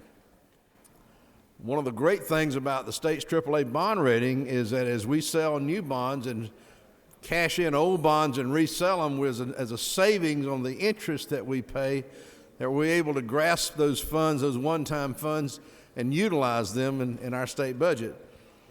Some $144 million was utilized as debt service savings that are caused there again by our excellent credit rating and being able to buy back bonds and then resell them at today's rates, which are outstanding. The other thing, it's been a little bit controversial, and some of you and I have had discussions about it, was the use of the $99 million in mortgage settlement funds. When they built the budget and we had this hole in Medicaid, one of the sources of revenue that seemed to be the highest and best use of the funds was the $99 million that had been placed in economic development funds. Let me just depart for a second and tell you that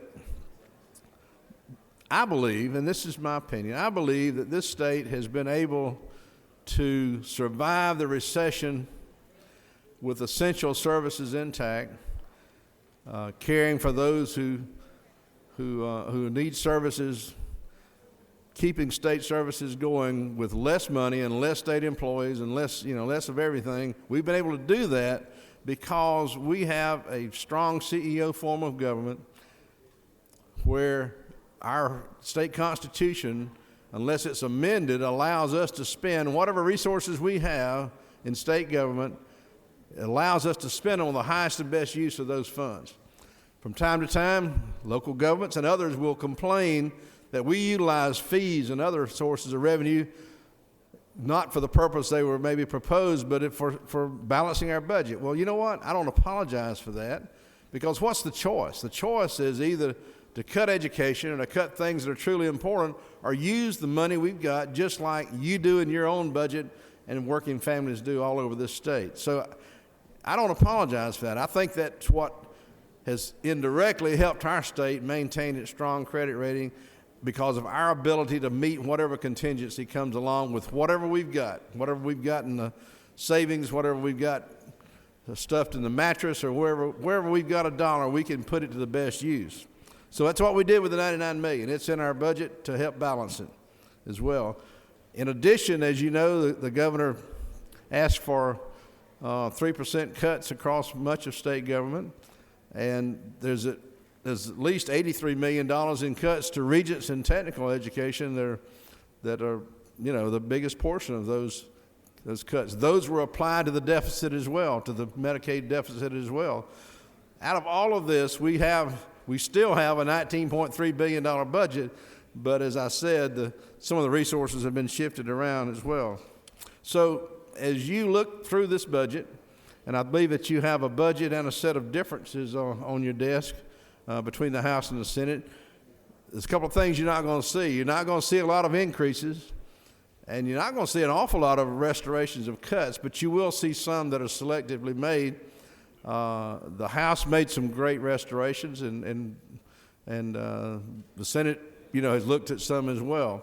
So I'm going to touch on some of those, but that's about all you see in this budget is restorations of cuts.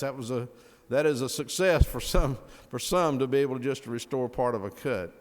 But we're there again. We've survived another year, and we're hopeful in 14 and beyond. We're going to have a better revenue growth, and we certainly have plenty of issues to discuss when and if we have the funds to discuss them. I've been your chairman for a few years, and I have been very few years when we were able to meet anything that people really wanted to put in. There are an awful lot of important things we need to do budgetarily, and I certainly hope that our growth rate will support in coming years. Probably the biggest adjustment to the budget is the mid-year education adjustment. It's a budget item in the budget of $167 million, most of which is the mid-year adjustment for the growth count in K-12 education. As you know, they count students twice a year, I think October and March. Obviously, when the big budget passes, we don't know next September how many new kids will show up. We had about a 1.3% growth rate in the number of children. We had about 17,700 new non-charter school kids. In other words, these are students who actually went to schools, an increase of that many. That QB formula then is multiplied by that number to produce the funds for local systems to school the new students as well. So that's a huge part of the $167 million. Also includes our budget, our $167 million includes $8.4 million for charter systems supplements that are those systems that many of you have counties have systems that are represented. These are not charter schools, these are charter systems. The Lieutenant Governor's initiative that's being very successful, by the way. And then there's about $3 million for the special needs scholarship that trues it up according to the need for those scholarships as well. So that amount is the biggest item that takes place in the amended budget.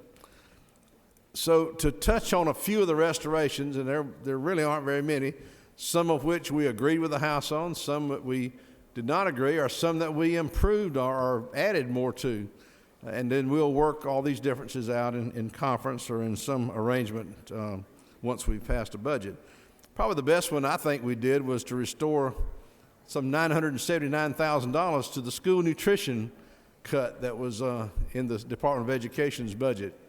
They're still getting a 3% cut, but the original cut was over 7%, I believe. I know that when I questioned the department about this cut, their first answer is, well, systems can increase the fees, the price of school lunches. Well, what I hear from school nutrition officials is that may be true, but if your family is poor or your family is going through tough times and you're not on free and reduced lunch, that increase in the price of school lunch is a big deal. And that's where this cut really hurts. So we restored some $979,000, and frankly, all the extra funds we could find, we put into that amount. So there's nothing magic about that amount as well. But it did get it down to a 3% cut. There's about $4.9 million that's added for new charter school systems. Again, this is systems, charter systems, the Lieutenant Governor's initiative. The two of the new ones this year coming on board are Fulton County schools and Madison County. So there's a capped figure that's added in there for them as well. We restored $2.2 million of the special funding initiative for the fast-growing Georgia Gwinnett College. We restored all of that cut. Now, Georgia Gwinnett has been growing by some 2,000 students a year. Even the fastest-growing institutions in the state have never grown by that number of students a year. And as you probably know or may not know, there's a 2-year funding lag for funding for colleges. So they started out from zero, and until they hit an equilibrium where the funding matches somewhat the enrollment growth, there has been a funding initiative to give them extra funds. The budget that was presented to us had a cut that was some 10% of their budget, would have led to furloughs and layoffs in the last 3 or 4 months of the year. And while that funding was not intended to be permanent, we think it's premature. So we restored those funds back to $2.2 million. We agreed with the House on an issue that some of you have talked to me about. It's a $511,000 cut in hypertension services in the Department of Public Health. We agreed with the House to restore those funds. We know that's important to some of you. We increased funds to $17.3 million along with the House for disproportionate share hospitals for the private non-deemed hospitals, and this is all going for charity care that they have performed. This is the only method that they can participate in the disproportionate share process. And we have done this in the past, and helps them make up a small part of the charity care that they provide. We continue to support the increasing number of medical residencies in our state as we try to increase the number of physicians for our growing state. We restored some $137,000 for graduate medical education residency slots for the Georgia Board of Physician Workforce. Restored the cut to the Mercer School of Medicine and Morehouse School of Medicine for their operating grant, which was, I think, a 3% cut. We restored both institutions' grant. There again, that's a pretty difficult cut, goes straight to students, and pretty difficult cut in the middle of the year, so we felt like that was, as part of our work to continue to produce physicians to meet the need in our state, that was a good move, so we did that. We reflected an increase of some $42 million in departmental surplus for the revenue shortfall reserve for the Department of Community Health, with the possibility of using these funds for Medicaid if they're needed at the end of the year, and it has to do with the counting of the funds from the beginning of the year to what they believe they need for the rest of the year. Cash-wise, the department still has use of those funds. If they need them for accounting purposes between now and the end of the year, they'll be able to access them through the Fiscal Affairs Committee. Something that some of you talked to us about was the hemophilia funds, and most of the hemophilia payments, which are very expensive for hemophilia patients, is being paid for with insurance and or Medicaid, but there are gaps and there are high copays and in some cases assistance with premiums that is needed for this life. I mean, it's basically life and death. So we restored $100,000 to the cut for the hemophilia funds, and we'll be talking with the House about that issue and trying to find the right number to continue to take care of those folks as well. We restored $125,000 to the Secretary of State's budget to ensure that the archives will remain open the amount of time that they have announced. I think it's 2 days a week from now until they're transferred to the Board of Regents this summer. And then we'll be looking to find the right amount that the Board of Regents needs to help provide that valuable service to the state. I know that a lot of people around the state who are involved in all sorts of activities that use the archives, and they're extremely important.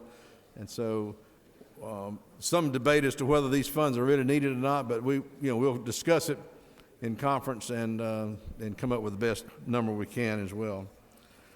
We restored some $50,000 to keep the North Central Law Enforcement Academy in Cobb County operating for the rest of this year. There's some discussion about whether that academy is going to continue operating past this year, but this keeps it going, the state's participation in it going for the rest of this fiscal year.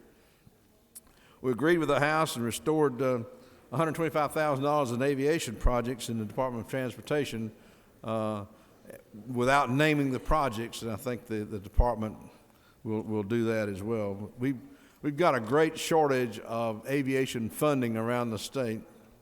There are projects at airports all over the state that are sorely needed, and of course, the budget process has cut everybody back, and we're at a fraction of where we were a few years ago in funding for aviation. Of course, I may be fixing to incorrectly give a number, but I think it's about a 90-10 match from federal funds for airport work. So it's a good deal for the state, and certainly economic development-wise, it's good for these communities. So we're hopeful.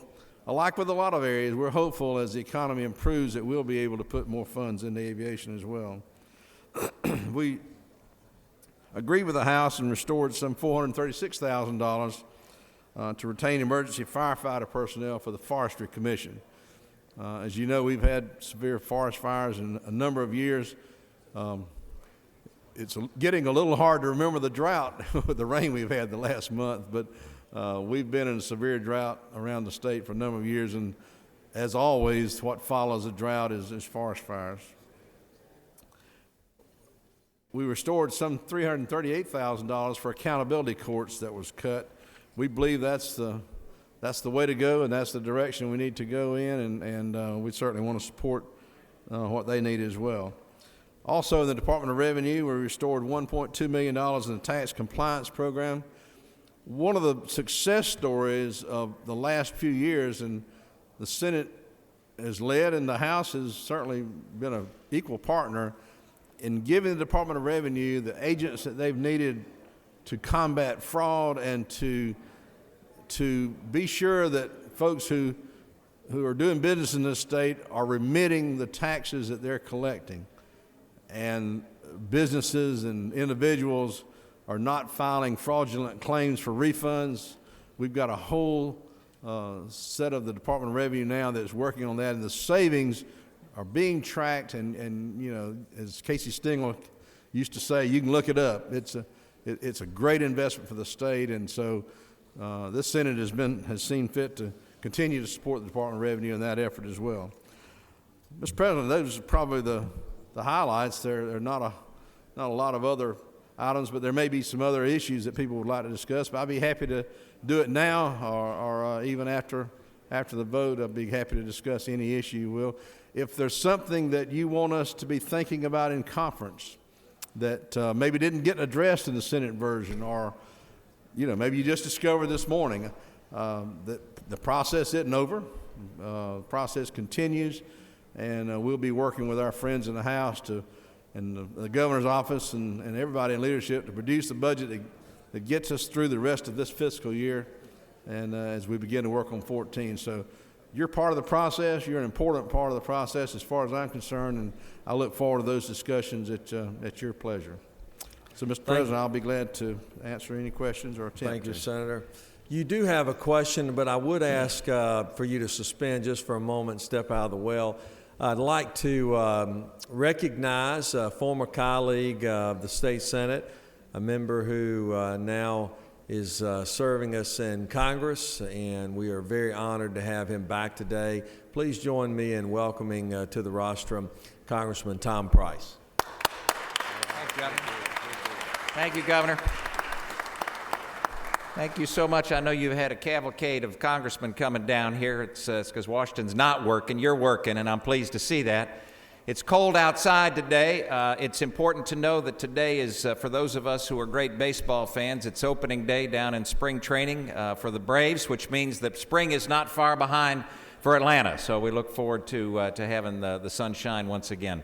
Let me just say what a great privilege it was to be able to serve in this body for 4 terms. I see that Chairman Hill is still doing his wonderful work on the budget down here, and we're very, very proud of that. I did notice that the 56th district moved from the back row to somewhere in the middle here, and the back row has the best vision of this chamber, as you all well know. So, there you go. Whatever we can do for y'all, please don't hesitate to let us know. I know that Washington oftentimes makes your job more difficult, and that's not our goal, I promise you. So whatever we can do to assist your efforts in any way, please don't hesitate to give us a shout. Great to see old friends and get acquainted with new friends. Y'all have a wonderful remaining 18 days of your session. God bless you in your work. Take care. Good. Call on me. Senator, I'll let you come back. Senator from 33rd, do you have a question or you want to speak? Speak. Senator from 39th, question or speak? Okay. There are no questions, Senator. You want to address the amendment now or come back? I'd like for you to address the amendment. No, let's let you come back to do that. Chair recognizes Senator from the 33rd to speak to the bill.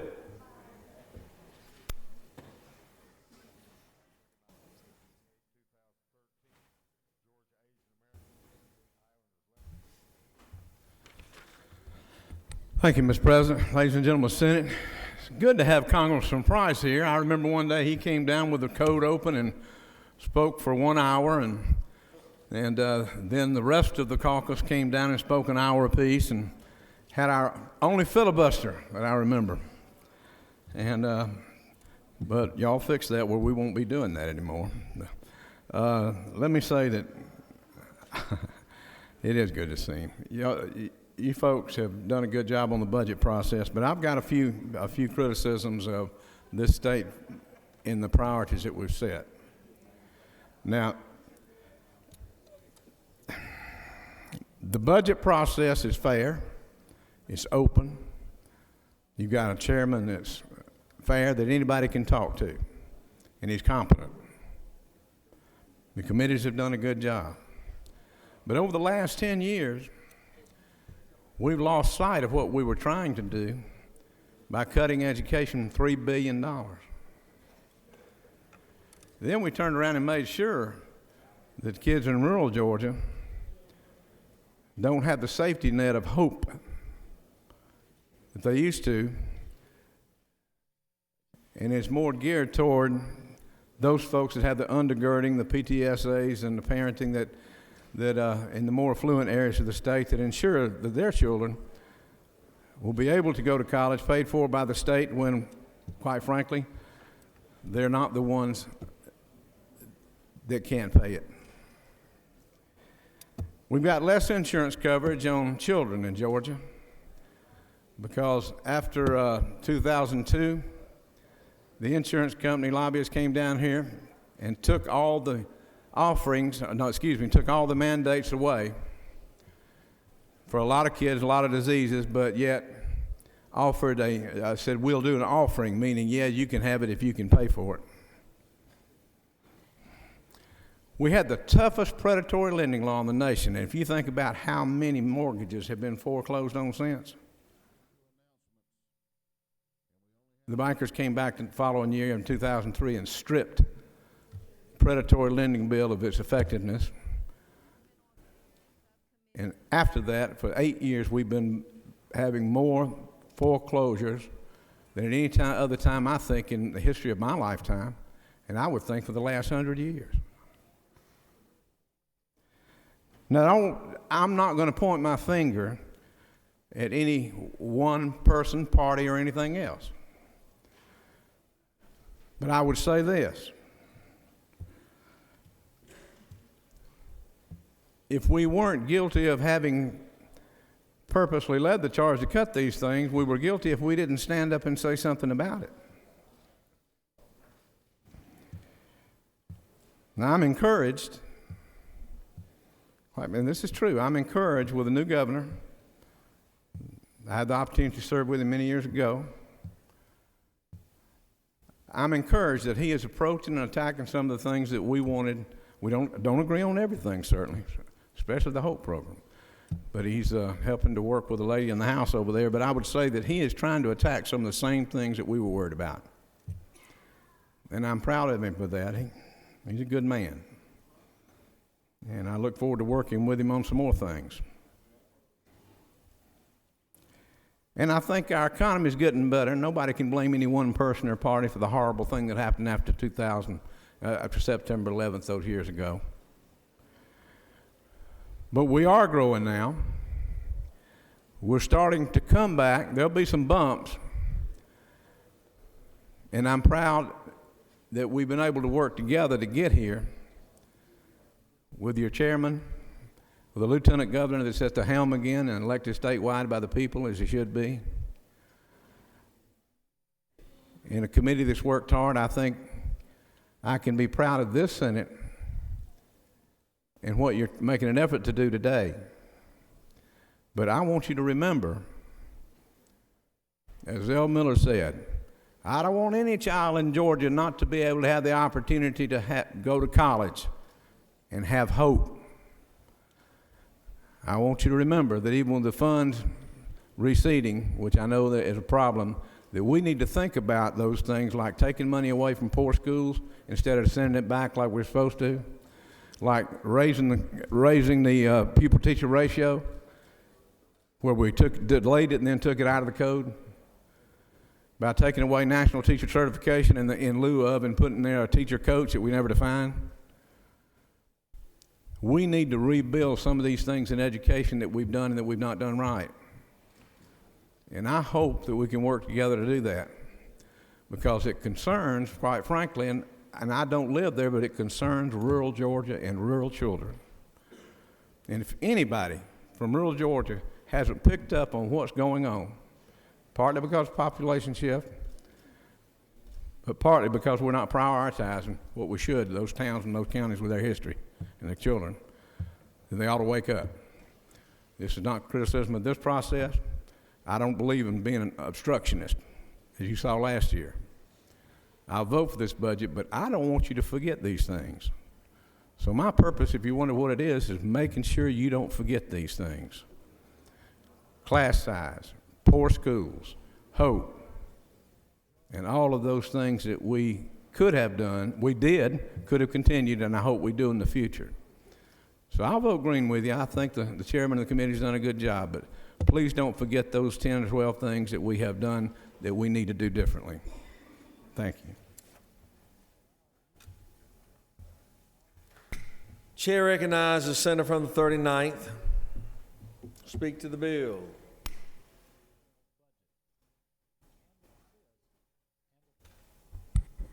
Mr. President, members of the Senate, I'm going to allow the comments made by the minority leader and myself during points of personal privilege to stand for many of the concerns that we have. I did want to highlight one issue in particular. Before I do that, let me just say this. The senator from the 4th has been indeed open to input throughout this process. And I appreciate that, and I want to commend him for that. And we know that he will continue that approach to this process through the conference committee and beyond. My concerns are not with how this process has gone here in the Senate, but there's a major issue that we're facing, of course. You know it, and I know it, and it's affecting each and every one of our districts: South Georgia, North Georgia, urban Georgia, rural Georgia, Republican and Democratic Georgia. The housing crisis that we are in goes on almost unabated. And that's why we were so thrilled when we received the $99 million of mortgage settlement money. And when we found out that it was being used to plug holes in the budget, we were concerned, but the senator from the 4th makes a compelling, if not convincing, argument that you use the money you have to plug the holes you got. You know, and using the $99 million to help pay for poor folk medical care is probably a good idea. That may not be a bad, we could debate that.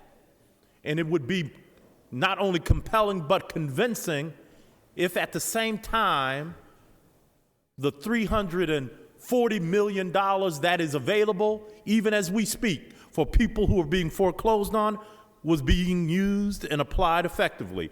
I think I'm backing off my criticisms of the $99 million. Because I've said it often. That $99 million ought to go for its suggested purpose from the feds, and that is to what? Keep Georgians who are in danger of losing their homes in their homes, keeping those children in school in the districts that they're accustomed to. But maybe it's a good idea to use it for Medicaid. But I'd feel a lot better if the $340 million of other money that's available to us had been administered correctly.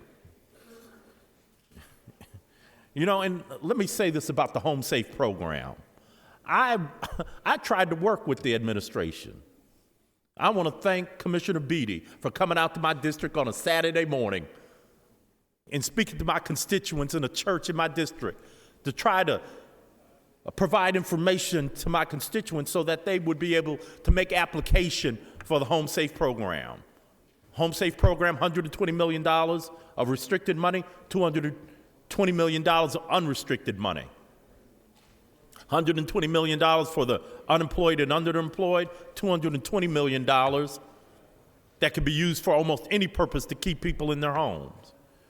And as we speak here at the third quarter of 2012, through the third quarter of 2012, only 16% of the Home Safe applications have been approved. Conversely, 85% of the applications have been tossed, turned down, thrown out, not even considered. That is an absolute scandal. $340 million we've had for 2 years, and we can't get it out the door better than that. Use the settlement money for Medicaid, but why can't we use this money to keep people in their homes? So my concern is not with how the Senate has done its business on the budget. The Senate had been engaged in this process, but the administration, for whatever reason, refuses to make changes to the Home Safe program that will keep people in their houses. I don't understand it. Because if we don't use it, guess what? Washington wants it back. By the end of 2017. It doesn't have to be applied for. It has to be out the door by 2017, or $300 million goes back to Washington, and more of your constituents and my constituents are going to be put out of their houses. So, this budget process has gone along well, but let's use the money that we have to help the people that we serve. An 85% turn down rate is not something we should be proud of. And let me tell you this, outside of the metro Atlanta area, it's over 95% the turnout rate. So we're doing pretty good in Atlanta and Gwinnett and Cobb and all that. But in y'all who come from rural counties, your constituents are getting turned down with the Home Safe program at over 95%. That's not something we should tolerate. We've appealed, housing advocates have appealed to the administration to do better by the people of the state of Georgia with the Home Safe program. They have, for some reason, not been able to do that. But we need to use our money to help the people that are in most need. That's what the Home Safe program was designed for, and we're falling short of that. Thank you, Mr. President. I yield the well unless there are questions. I'd be glad to take any and all questions. Senator from 36, your light's on. Are you wishing to ask a question? She is recognized to do so. Thank you, Mr. President. Does the senator yield? I do. Senator, I know you served on the Education Committee and I been did. active, personally involved, is it not true, in higher education as a professor. But going to the question of the education budget, isn't it true that we have, like it or not, that the impact of this budget is to put in $1 billion worth of cuts to Georgia's public education? That's exactly correct. Over the last many years, as the senator from the 33rd said, that is indeed the case. And I appreciate you making that point. And it's my understanding, according to figures that were available on the Georgia Budget and Policy Institute, who's done an analysis of it, as my understanding, there's $1 billion in not the budget before us today, but in the budget that is moving forward, the budget for the big budget for the coming fiscal year, that it's $1 billion in this fiscal year. Yes, ma'am. That's approaching. Yes, ma'am. And what impact do you see that having on our ability to create the next generation of productive Georgians and families and attract business? I can best speak for my district. The City of Atlanta Independent School District has sustained more cuts than any other school district in the state. When those kind of cuts are made, those cuts are pushed down to the local level, and they take money out of the classroom. Larger class sizes and other impacts follow. Thank you for that information. Thank you.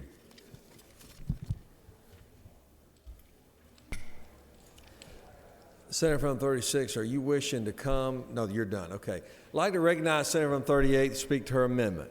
Has it been read? Yes. Recognized this time.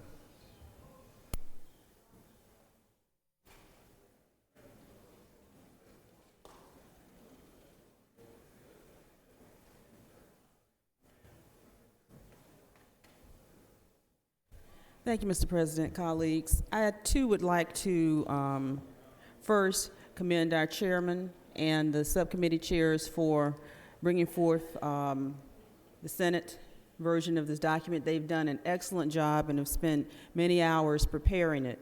To that effect, our chairman mentioned this morning about nutrition budget and the cuts that were being made to the school nutrition budget, which is what prompted me to do this amendment, putting some money back into the school nutrition area that would help our schools out and help to make sure that children get nutritious meals. In many instances, those are the only meals that the children get that are nutritious, is your breakfast and your school lunch.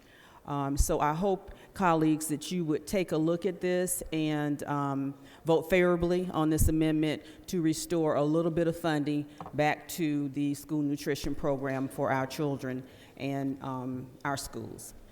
With Thank you, that, Senator. Mr. President, I yield the well. Thank you. Thank you. Chair recognizes the senator from the 18th. Senator from the 18th, speak to.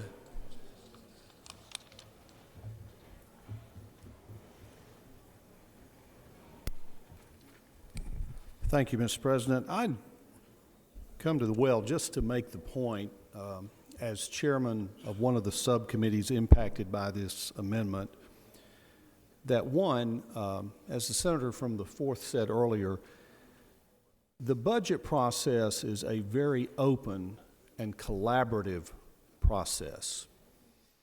We do have subcommittee hearings, and we invite senators to make comments as we review the budget, to offer suggestions. And then, of course, there are many other opportunities throughout the process to engage and to offer suggestions. But I just want to make the point that throughout that entire process, as open and collaborative as it was for the amended budget, in terms of our subcommittee, this was never brought up. It was never suggested. So I, for one, want to just simply commend the senator from the 4th for the open process and for his willingness to continue to be collaborative throughout the remaining steps of this process. But in the case of this amendment, I will not support the amendment because, again, this was not at all a part of any of our discussions brought or suggested or asked for until this late hour. Thank you, Mr. President. I yield the well.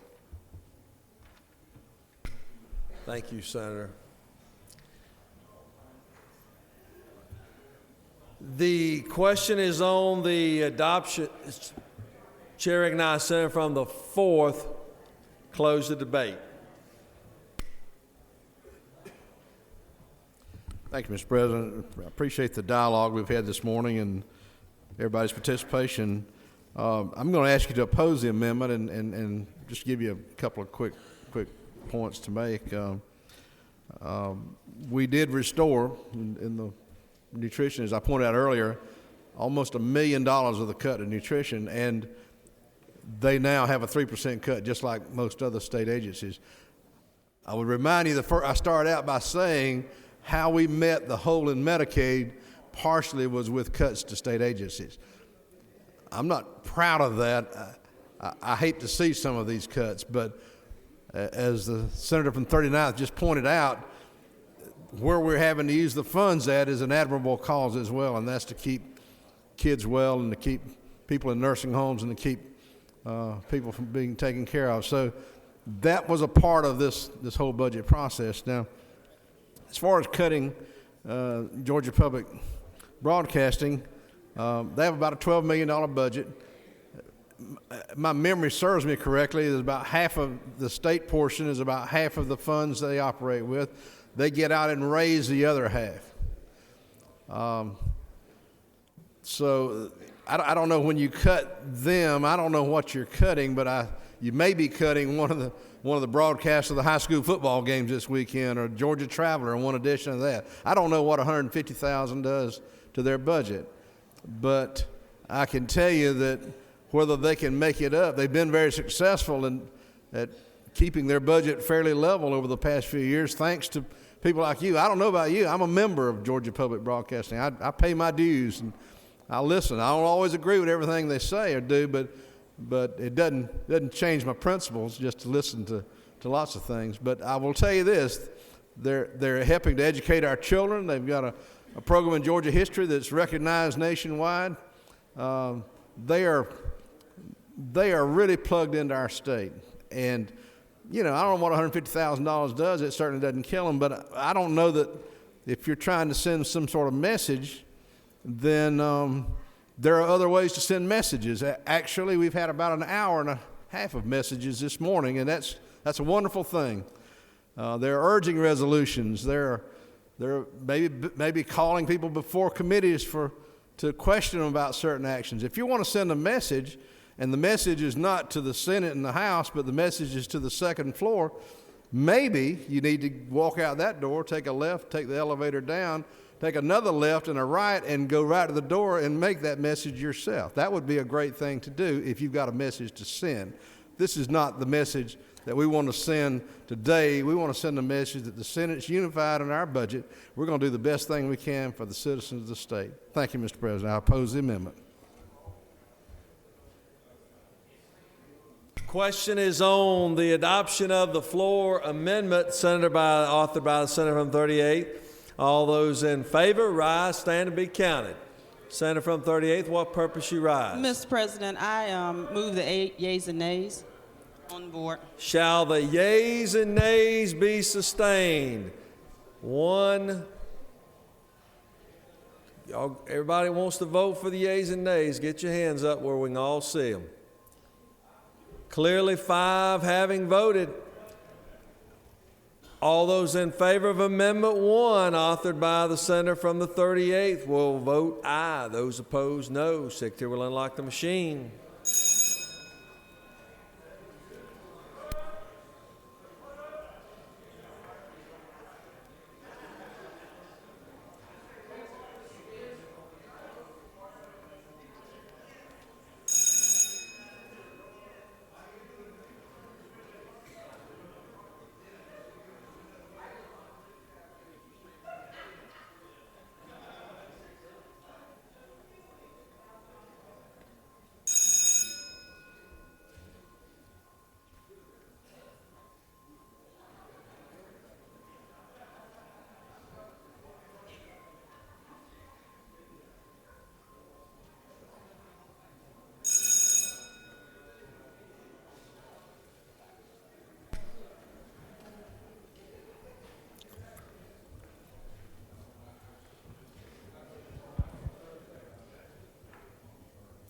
On amendment number 1, authored by the Senator from the 38th, the yeas are 13, the nays are 35. The amendment has failed. Question now is on the adoption of the committee substitute. Is there objection? Without objection, the committee substitute is adopted. Does any other senator wish to speak for or against the bill? Is there objection? Agreed, report of committee which fail to pass the bill. Chairs none. Report of committee is agreed to. Shall the main question be now put? Are there any objections? Chairs none. Main question is ordered. Shall this bill now pass? Question on the pass the bill. All those in favor of the bill vote aye. Those opposed no. Secretary will unlock the machine.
On the pass of the bill, the yeas are 49, the nays are 0. This bill, having received the constitutional majority, is therefore passed.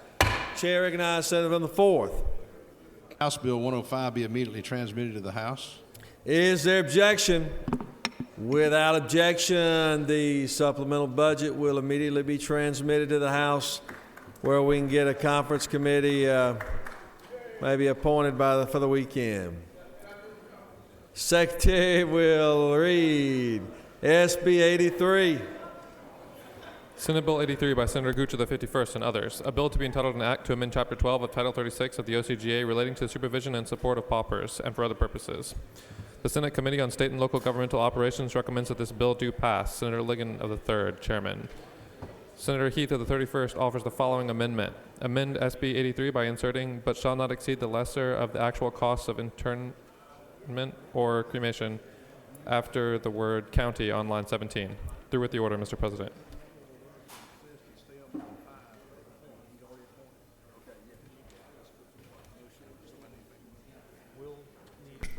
Chair recognizes the Senator from the 51st. Present the bill.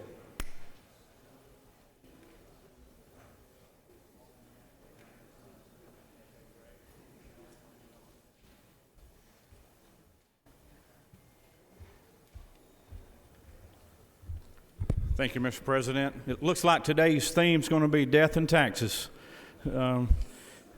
Took care of the budget. Now we're going to talk a little bit about death. House Bill 83 is a bill that enables local governments to utilize cremation as a means to help and dispose of the decedents of indigent folks in their hometowns. State law currently requires counties to pay for those burials, and it requires a decent burial. It does not specify cremation, nor does it specify what the term decent means. So it also enables the Department of Corrections to utilize cremation also where the counties are being forced to reimburse for those burials. So I'll surrender the floor for any questions anyone has. Surrender the well.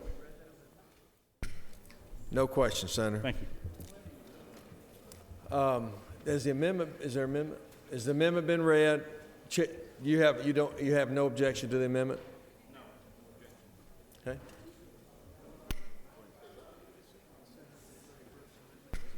Senator, you wish to present? Is there objection to amendment number 1 authored by the Senator from the 31st? Without objection, amendment number 1 is adopted. Does any other senator wish to speak for or against the bill? Is there objection agreed to the Porter Committee which favor will pass the bill? Chair is none. Porter Committee is agreed to. Shall the main question be now put? Are there any objections? Chair is none. Main question is ordered. Shall this bill pass as amended? Question is on the passage of the bill. All those in favor vote aye. Those opposed no. Secretary, unlock the machine.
On the passage of the bill, the yeas are 47, the nays are 0. This bill, I'm Series constitutional majority, is therefore passed.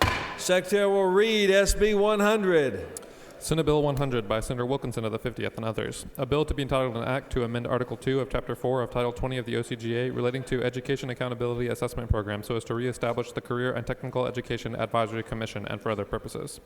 The Senate Committee on Education and Youth recommends that this bill do pass. Senator Tippins of the 37th, Chairman. Through with the order, Mr. President.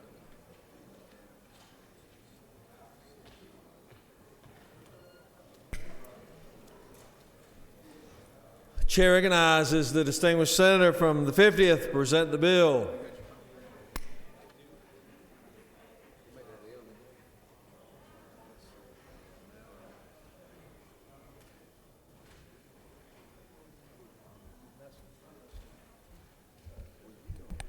Thank you, Mr. President. Members of the Senate, Senate Bill 100 would reestablish the Advisory Committee for Career and Technical Education. It was in place for 6 years and expired by sunset on December 31st. Last year, the commission would be composed of 14 members, 4 members of the House, 4 members of the Senate, 3 citizens selected by the governor, and 3 citizens selected by the state school superintendent. The commission would meet at least once during the year, hear from the Director of Career and Technical Education, and make recommendations. Mr. President, if there are no questions, I yield the well. No questions,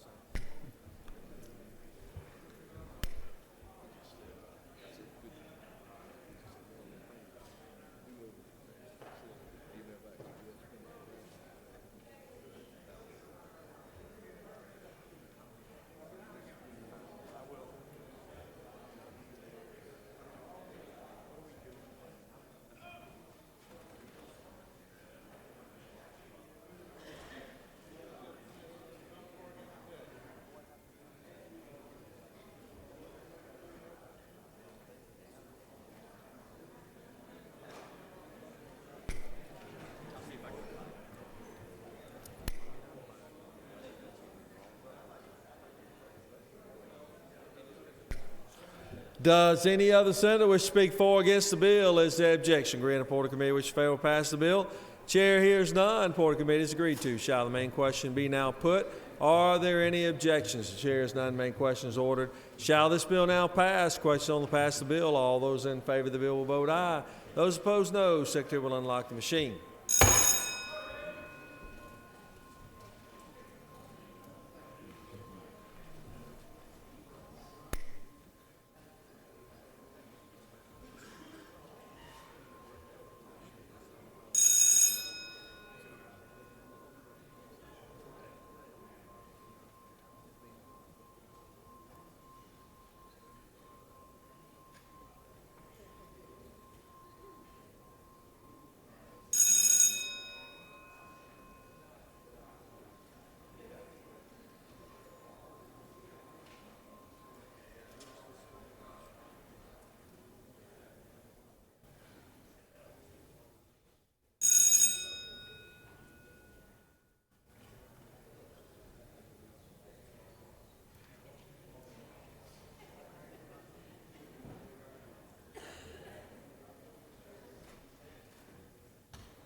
On the pass of the bill, the yeas are 47 and the nays are 2.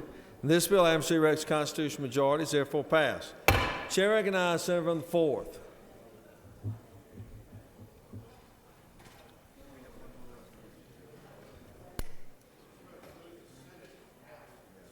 Senate cast the unanimous votes of the Senate to insist on the Senate substitute to House Bill 105 and appoint a committee of conference on House Bill 105. Is there objection? Without objection, we will do so, and the chair appoints Senator from the 4th, Senator from the 48th, and Senator from the 16th.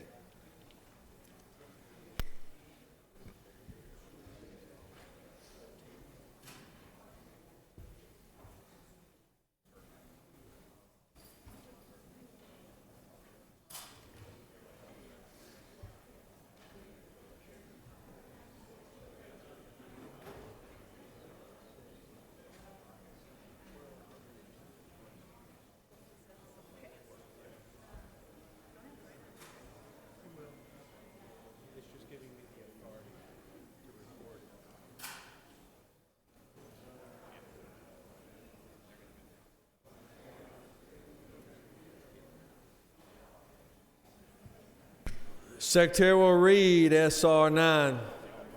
Senate Resolution 9 by Senator James of the 35th. A resolution urging the Department of Economic Development to promote and strengthen mutually beneficial ties with African nations and for other purposes. The Senate Committee on Economic Development recommends that this resolution do pass by substitute. Senator Ginn of the 47th, Chairman. The Senate Economic and Development Committee offers the following substitute to SR 9, a resolution urging the Department of Economic Development to promote and strengthen mutually beneficial ties with African nations and for other purposes. Through with the order, Mr. President. Chair recognizes Senator 35th present the resolution.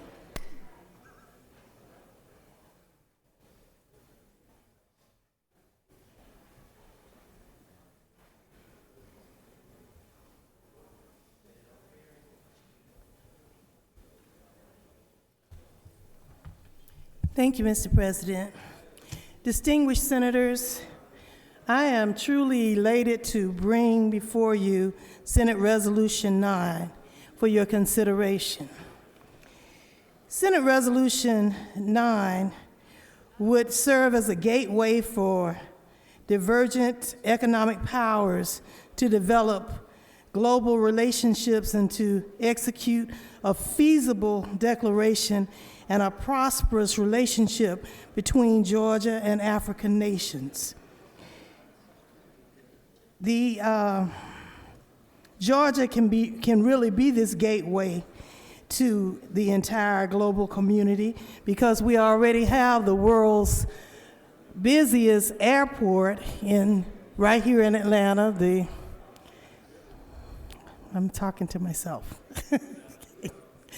Okay, we have the world's busiest airport and we have the fourth largest port, and that port is now being proposed to be dredged, and the Panama Canal is being expanded, and when it opens up, it'll be a straight shot from Africa to the port of here in Savannah, and it will mean cost savings for imports and exports. It will bring more business to the state of Georgia and a win-win situation for all. The continental Africa is culturally diverse and rich in natural resources and primed for significant economic expansion in the years to come. So it would be economically lucrative for this great state if we pass this bill and the Economic Development Department chooses to look closer at Africa and do more business. And of course, the resolution would be authorized by law and only subject to available funds. So if there are no questions, Mr. President, I yield the well and I ask for your favorable consideration. Thank you. Questions on the adoption of the committee substitute. Is there objection? Without objection, committee substitute is adopted. Does any other senator wish to speak for or against the bill? Is there objection? Agree on the report of committee which fail pass the bill. Chair's none. Report of committee is agreed to. All those in favor of the resolution will vote aye. Those opposed, no. Secretary will unlock the machine.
On the passage of the resolution, the yeas are 41 and the nays are 1. This resolution, having received a constitutional majority, is therefore adopted. Chair recognizes the majority leader. Thank you, Mr. President. I move the stand adjourned until 10 a.m. Monday, February 25th.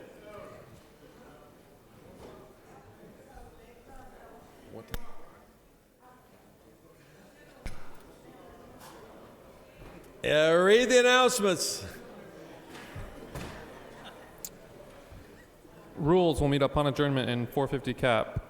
Banking and financial institutions will meet upon adjournment in 450 cap.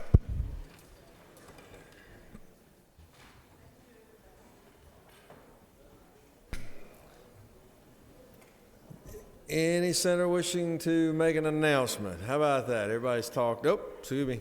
Senator from the 22nd is recognized.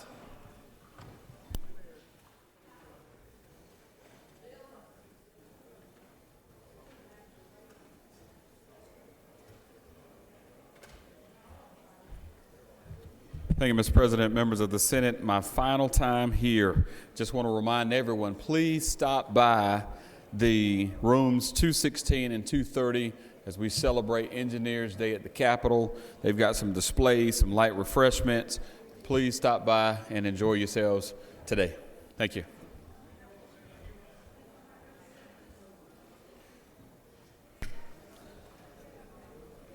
The majority leader has moved. We stand adjourned until Monday, 10.